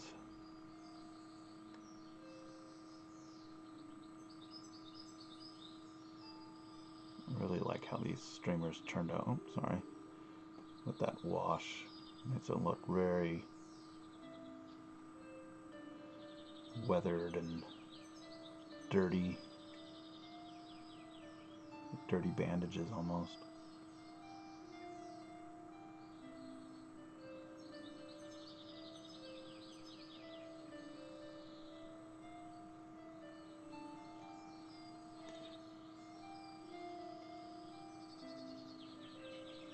Okay. What time we got? 7:35? Alright, I got time to finish it up. We're almost done with them. So all these little studs on his streamers here, I'm going to paint in black and then just do a bright silver on the very top edge. So it looks like a very dark metal.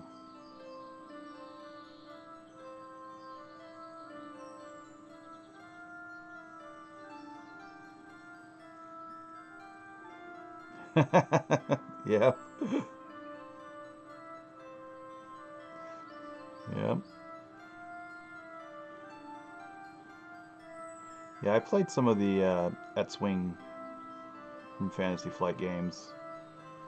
It was fun. I enjoyed it. It'd be really fun to paint up, repaint some of those ships though. Alright, so I'm going to take this black.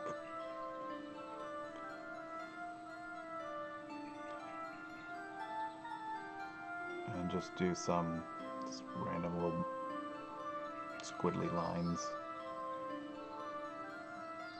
Let's make it look like script on here.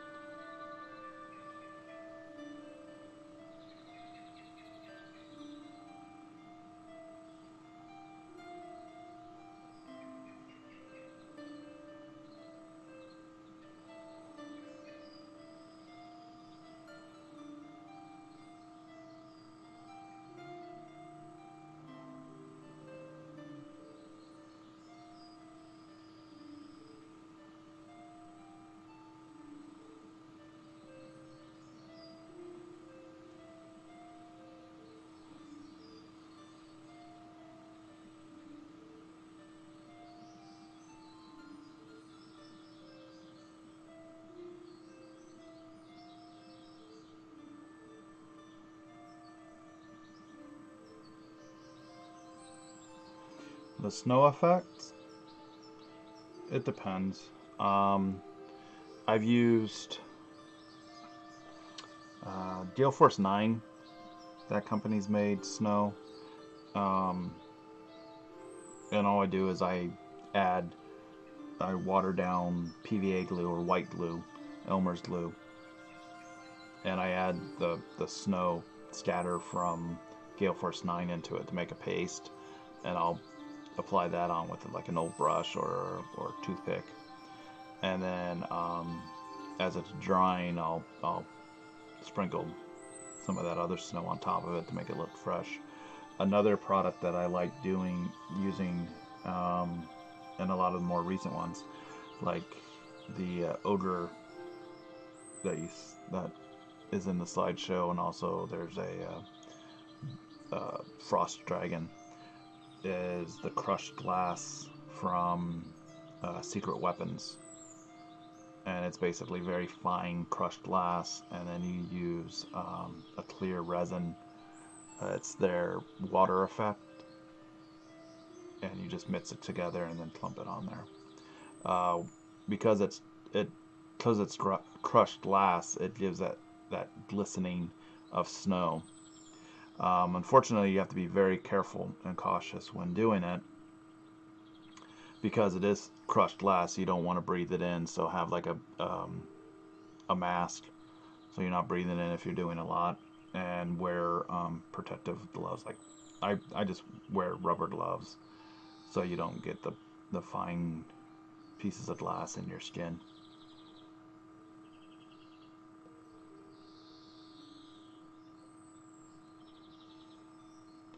You can also, it's secretweapons.com, I think the name is the website. But you can also just use plain baking soda and Elmer's glue, like school glue. That'll work too. Yeah, the crushed glass will reflect the light, and it looks, depending on how much of that water effect you add to it, the more you add to it, the thinner it is. It's very slushy. More the crushed glass, it clumps up, and it's very nice. It's very cool to work with. I definitely need to get more. I'm almost out of what I have. Here, I have it right here. I can show it. Secret Weapon Scenics. So it's secretweaponminiatures.com, and it's their crushed glass.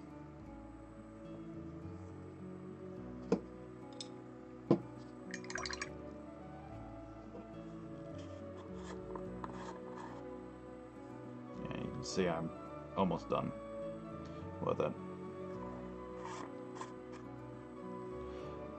This is I'm trying to see what size it is. I don't see a size of the container on it.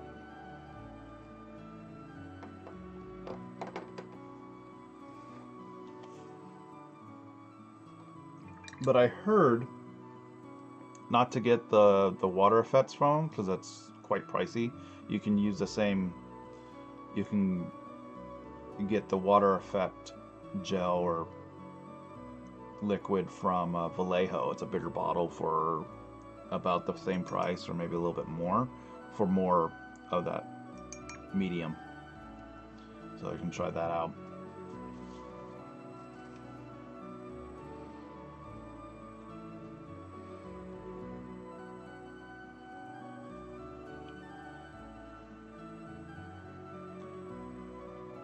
And then just use like an old brush, a palette knife, the little scooping texture scooper thing that you get from Games Workshop works really well too. Or you can go to like an art store and pick up one of their little spatula type things for paint and use that. Toothpicks would work really well.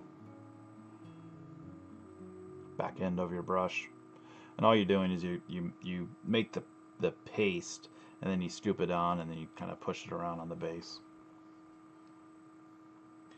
On that website, he's got I think his name's Justin McCoy. He has videos on how to use his products. So.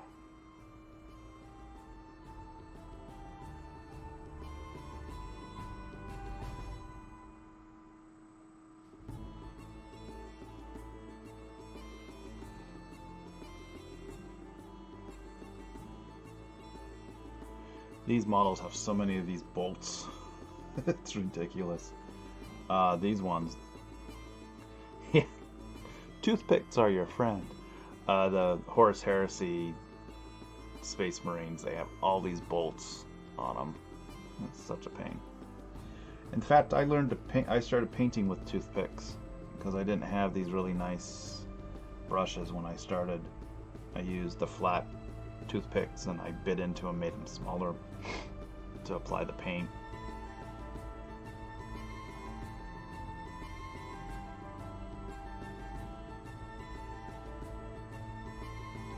I didn't need any of these fancy little brushes when I started.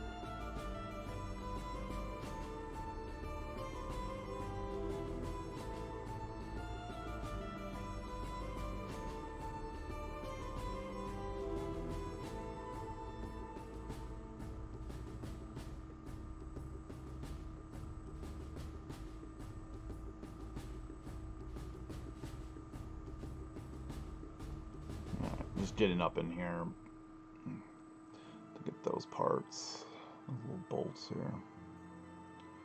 Alright. He's looking really cool. Alright. So we'll just add the highlight of the silver on those bolts. And we got about 15 minutes. Oh, I got skulls on here. Skulls on the base I gotta do, and then paint up the base. Yeah, we can do that. That time.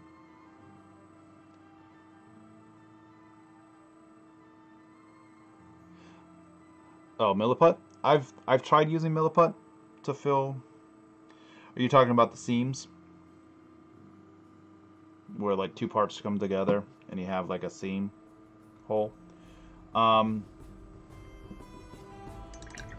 use like a two-part epoxy, depending on how to fill in the creases, you know, like the seams where the two parts come together and you have like a line. Yeah. I've used Milliput, and you know, like you thin it down to like a, you know, very watery, and you paint over it. Basically how the Citadel liquid green stuff is supposed to work, which doesn't. I've never had good experience with that. Some people have, but I haven't. I used two-part epoxy putty. Two-part epoxy putty. The blue and yellow. Mix them together. It's green, so they call it green stuff. I've used that, but if it's the scenes where it's just like the lines from the models, I've found this. It's Vallejo plastic putty, and it comes in a couple different containers. This is like a metal tube. It's almost like a toothpaste tube, and another one is a dropper bottle, similar to their paint bottles. I'm not too crazy about this one because the dropper hole is very big. It's hard to see on this, but the eye hole is rather large. I like this thin nozzle that the tube has, so I can get a very fine bit of the putty coming out. You can thin it with water. So basically what I would do,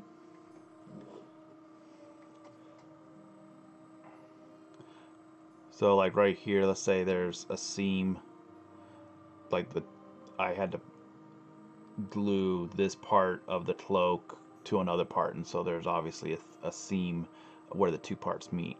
I would just squeeze out a small amount of the putty and run it down the seam, the crack in that sense, and then I take a cheap brush, wet it, and just apply some water and smooth it out.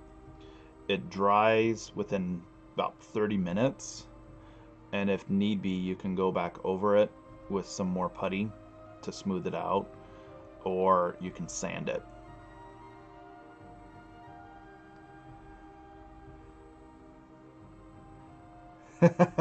Well, thanks for coming by.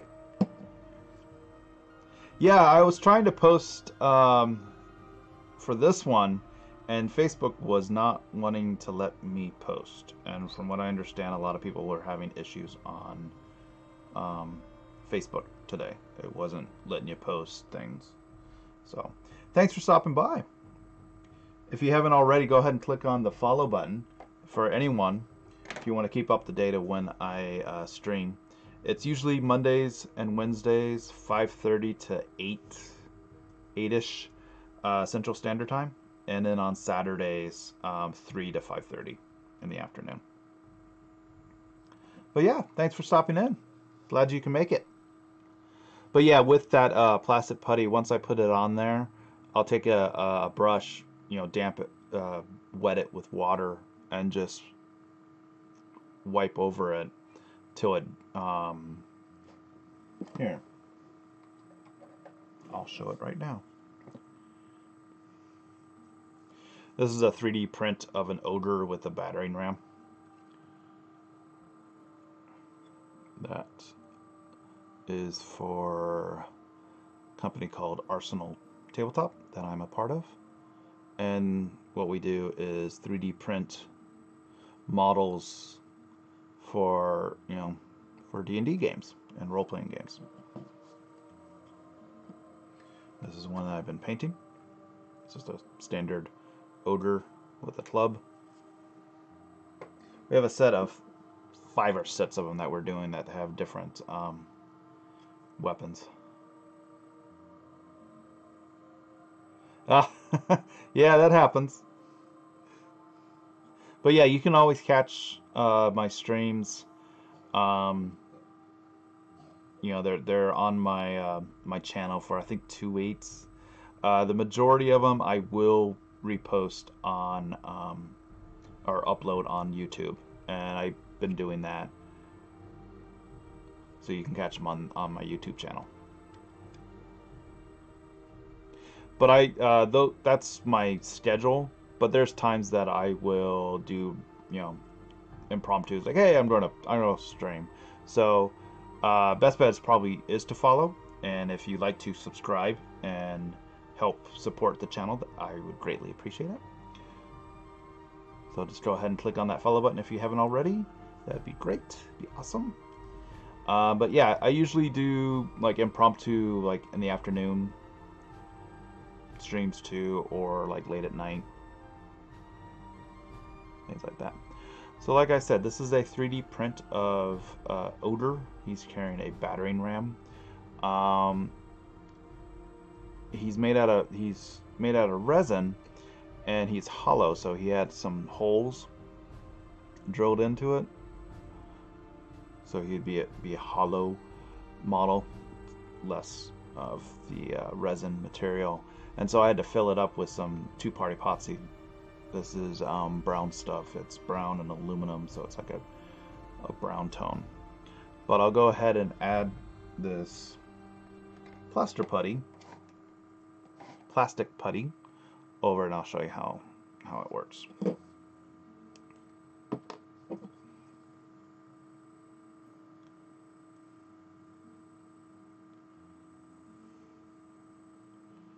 So you just get a good dollop on wherever you need it. There's a brush. And I just use an old cheap brush.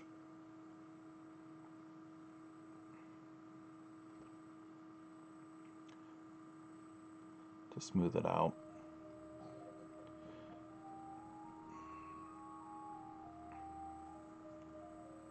I put a bit too much on here.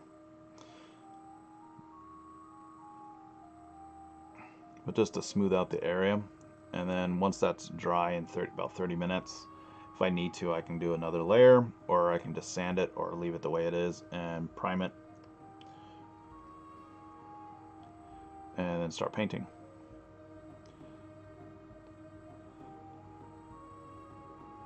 Now let's say you're working on a model, you've already got it primed, and you start applying paint, and you notice that you missed a spot. Case in point, this one. He had a very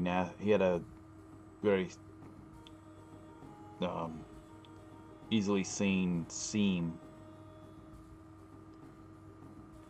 With this putty, you can kind of sculpt it a bit. It's more of a filler than anything, but you can sand it really easy. Sculpting in it, I haven't really tried it because I use it more as a filler. If I'm applying material that I need to sculpt into, I'll just use the two-part putty. The green stuff, neatite it's also known as.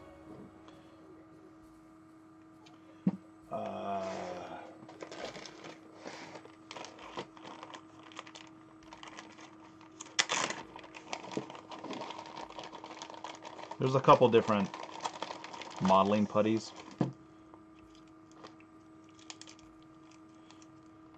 This is the yellow and blue. You mix roughly 50-50 of each part.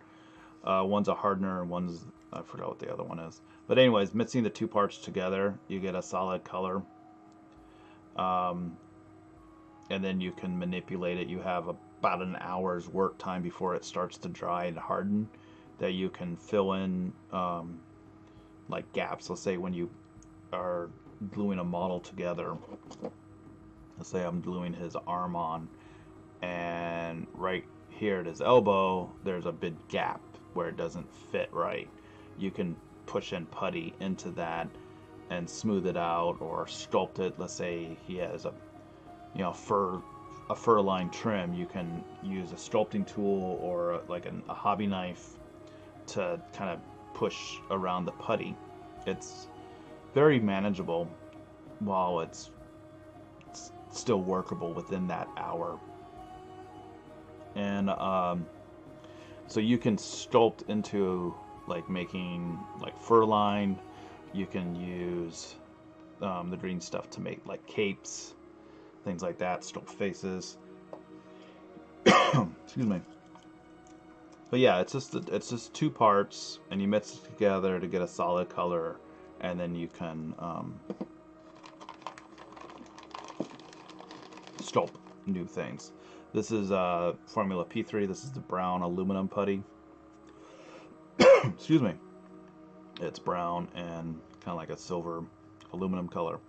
Mix it together, and it's like a light brown color. Hold on a second. Throat's getting scratchy from talking. And you really don't need a whole lot. You know, just like a little bit of each side.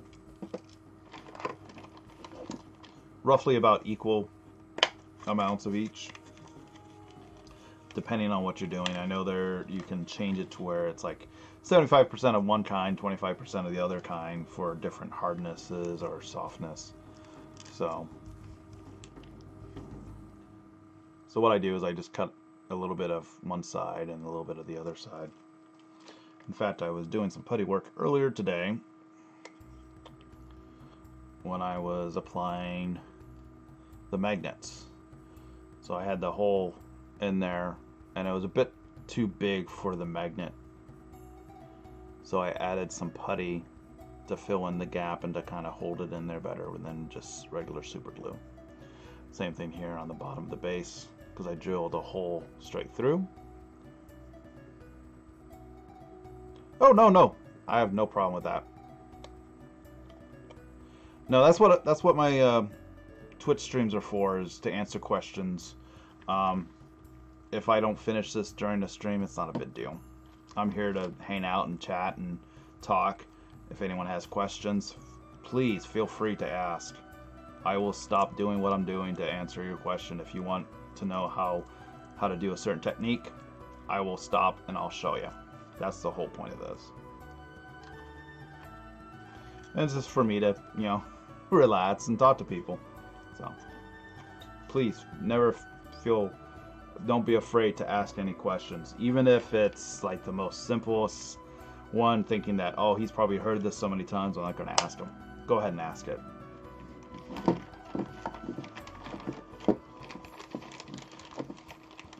I have no problem answering them. But yeah, putty work is really nice. That's how they originally made the models, was using like the two-part epoxy, the green stuff, on a wire armature frame and sculpting it by hand. They've only been doing computer design sculpting at least the last 10 years, even more than that, I think. And then 3D printings is just really coming together the last few years. I mean, this is a 3D print from the computer, and the detail on it is just fantastic. A friend of mine, Joshua Black, designed these for us. And like I said, it's a set, I think 5 or 6. So there's this one, and then we have this guy, and there's another one where it's an odor carrying, basically a bolt thrower, like a big huge crossbow. And there will be one that's got a howdah wooden frame on his back, and he's got little goblins or something on him. So really cool.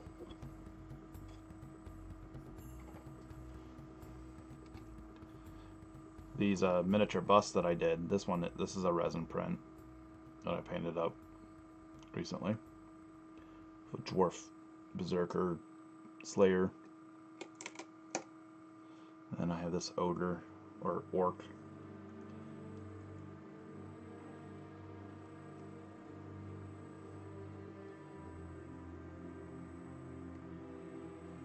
Yeah, the Hero Forge stuff is awesome. In fact, I plan on getting a bunch of Hero Forge because my friend Crimson Blades, he was on here earlier, he actually printed all these up on his 3D printers, and he's got a bunch of files from Hero Forge. So if you need a special character, you can design it on Hero Forge, buy the file, contact me or my friend, or I can contact my friend, and he'll print it for you for like $10. And if you want to paint it, I'll paint it for you for a fee. But it's really cool. Let's see, where is he at?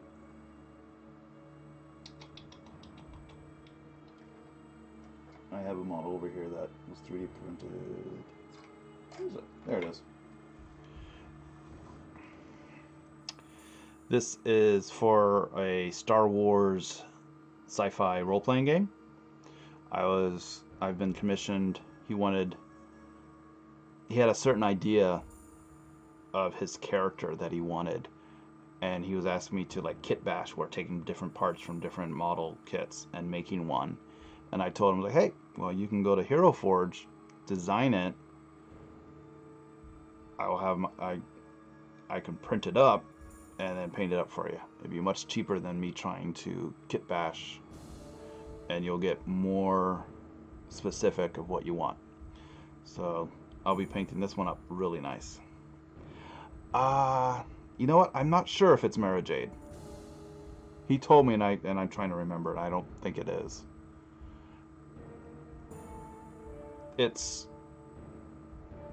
He showed me the book too, the artwork of one of the books, where she's like kneeling down and she has a little droid next to her. So I think it might be Mara Jade. I'd have to look at my notes. But yeah, I'll be painting this one up tomorrow or so. But yeah, my friend, he printed it up and we primed it and we're ready to get to work on it. So it's more being able to use the 3D printing technology. You can get more specific of certain characters, so it's really cool.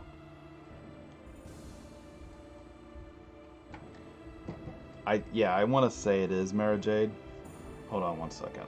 Let me check that note.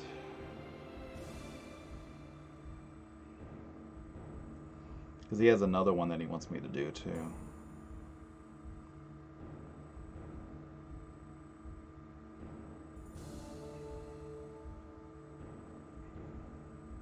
Oh yeah, the detail on it is fantastic.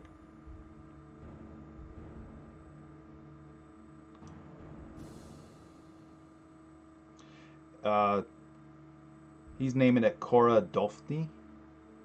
The next one he wants me to paint is Jyn Erso. I know I'm butchering these names.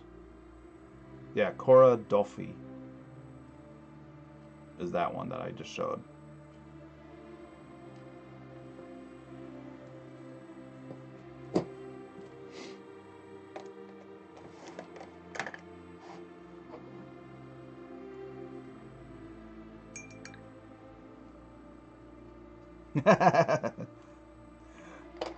No. As far as I know. The porgs.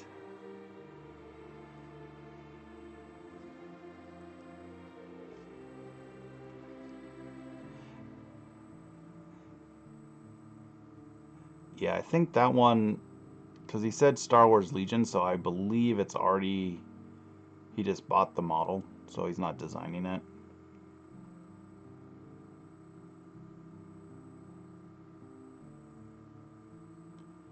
So that'll be fun. I've been wanting to paint some of the Star Wars Legion stuff, so that's what's nice about being a commission painter. You get to paint things that you don't normally would paint, and usually if it's something really cool, you hope and pray that someone will want you to paint it for them, like this guy right here.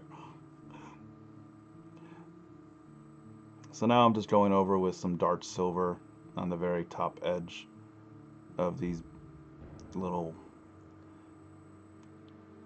they're not bolts, they're little not rivets either,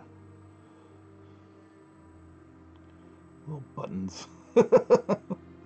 We'll call them buttons. Button, who's got the button?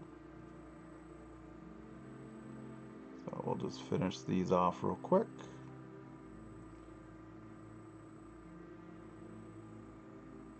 Yeah, they're really nice. I got to play the game, and I didn't mind the game too much. And I'm more of a hobbyist than a gamer. You know, painting and everything. That's what I enjoy more. So if the models are really cool, I will pick them up but it doesn't always mean that I'll play the game. And I'm sitting there looking. I enjoy Star Wars, especially the original trilogy. And I'm looking at these models and I'm like, these are so cool. This is not a good thing. I don't need more models. But I'm very tempted to pick up some of them just to paint, especially like the vehicles. Those would be fun to paint. I've been really enjoying painting larger models. Alright, so let's do some silver here on the sword a bit,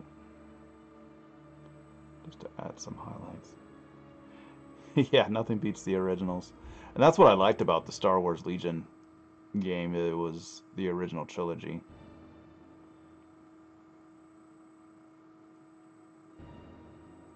I don't mind the other ones, the other movies, but the originals, you know, that's what I grew up on, and that's, to me, that's Star Wars. All the other stuff is just extra stuff to it.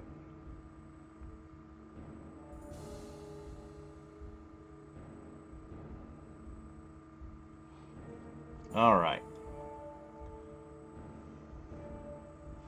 What time we got? Just after 8. We'll do some finishing up work on here real quick. Yeah. And the material that it's made out of, the plastic, seemed really nice. It wasn't like so I painted the Rune Wars. I did some starter sets for Fantasy Flight games. I think I painted 5 of those starter sets for their for demos at conventions and stuff, and they were really fun to paint. The only complaint I had was the spearmen. The spears were really bendy, but overall the models themselves were really sturdy. I mean, I kept dropping them on accident and they weren't breaking or anything.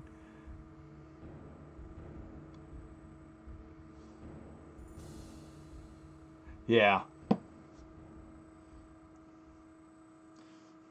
In fact, when they were showcasing the Star Wars Legion at a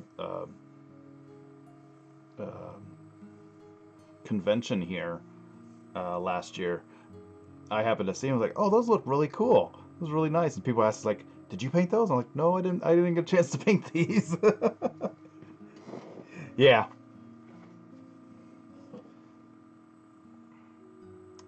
All right. I think I'm gonna call it here now. So he's pretty much done. I just need to do a couple things like paint his eyes, paint his tongue and his mouth, and then just do a quick check over and see if there's anything else I need to do on him, like detail work. I just need to do the base. You know, his skull's on here, but I want to highlight up the base the same time that I'm doing these rocks, so they all match up.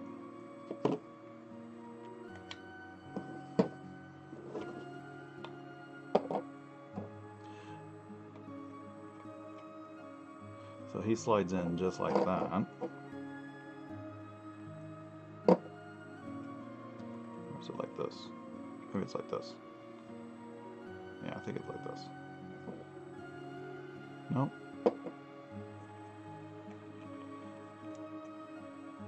How does he fit in here? I'll have to look at the picture. But he fits in there, and this fits on this side.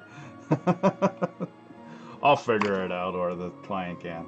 But thank you once again for joining me for Wednesday's edition of Hobby Paint and Chat. If you haven't already and love to keep up to date of when I do stream, click on that follow button, please, and keep up to date on that. You can also check out my other work at any of my social media outlets: Facebook, Twitter, Instagram, all that fun stuff. I also have a website, kcholt.miniaturepainting.com. You can check out some stuff over there too. And that's about it. I'll be back streaming this Saturday at 3 p.m. Central Standard Time for afternoon weekend event. So once again, thank you for joining me, and I'll see you next time. Good night now.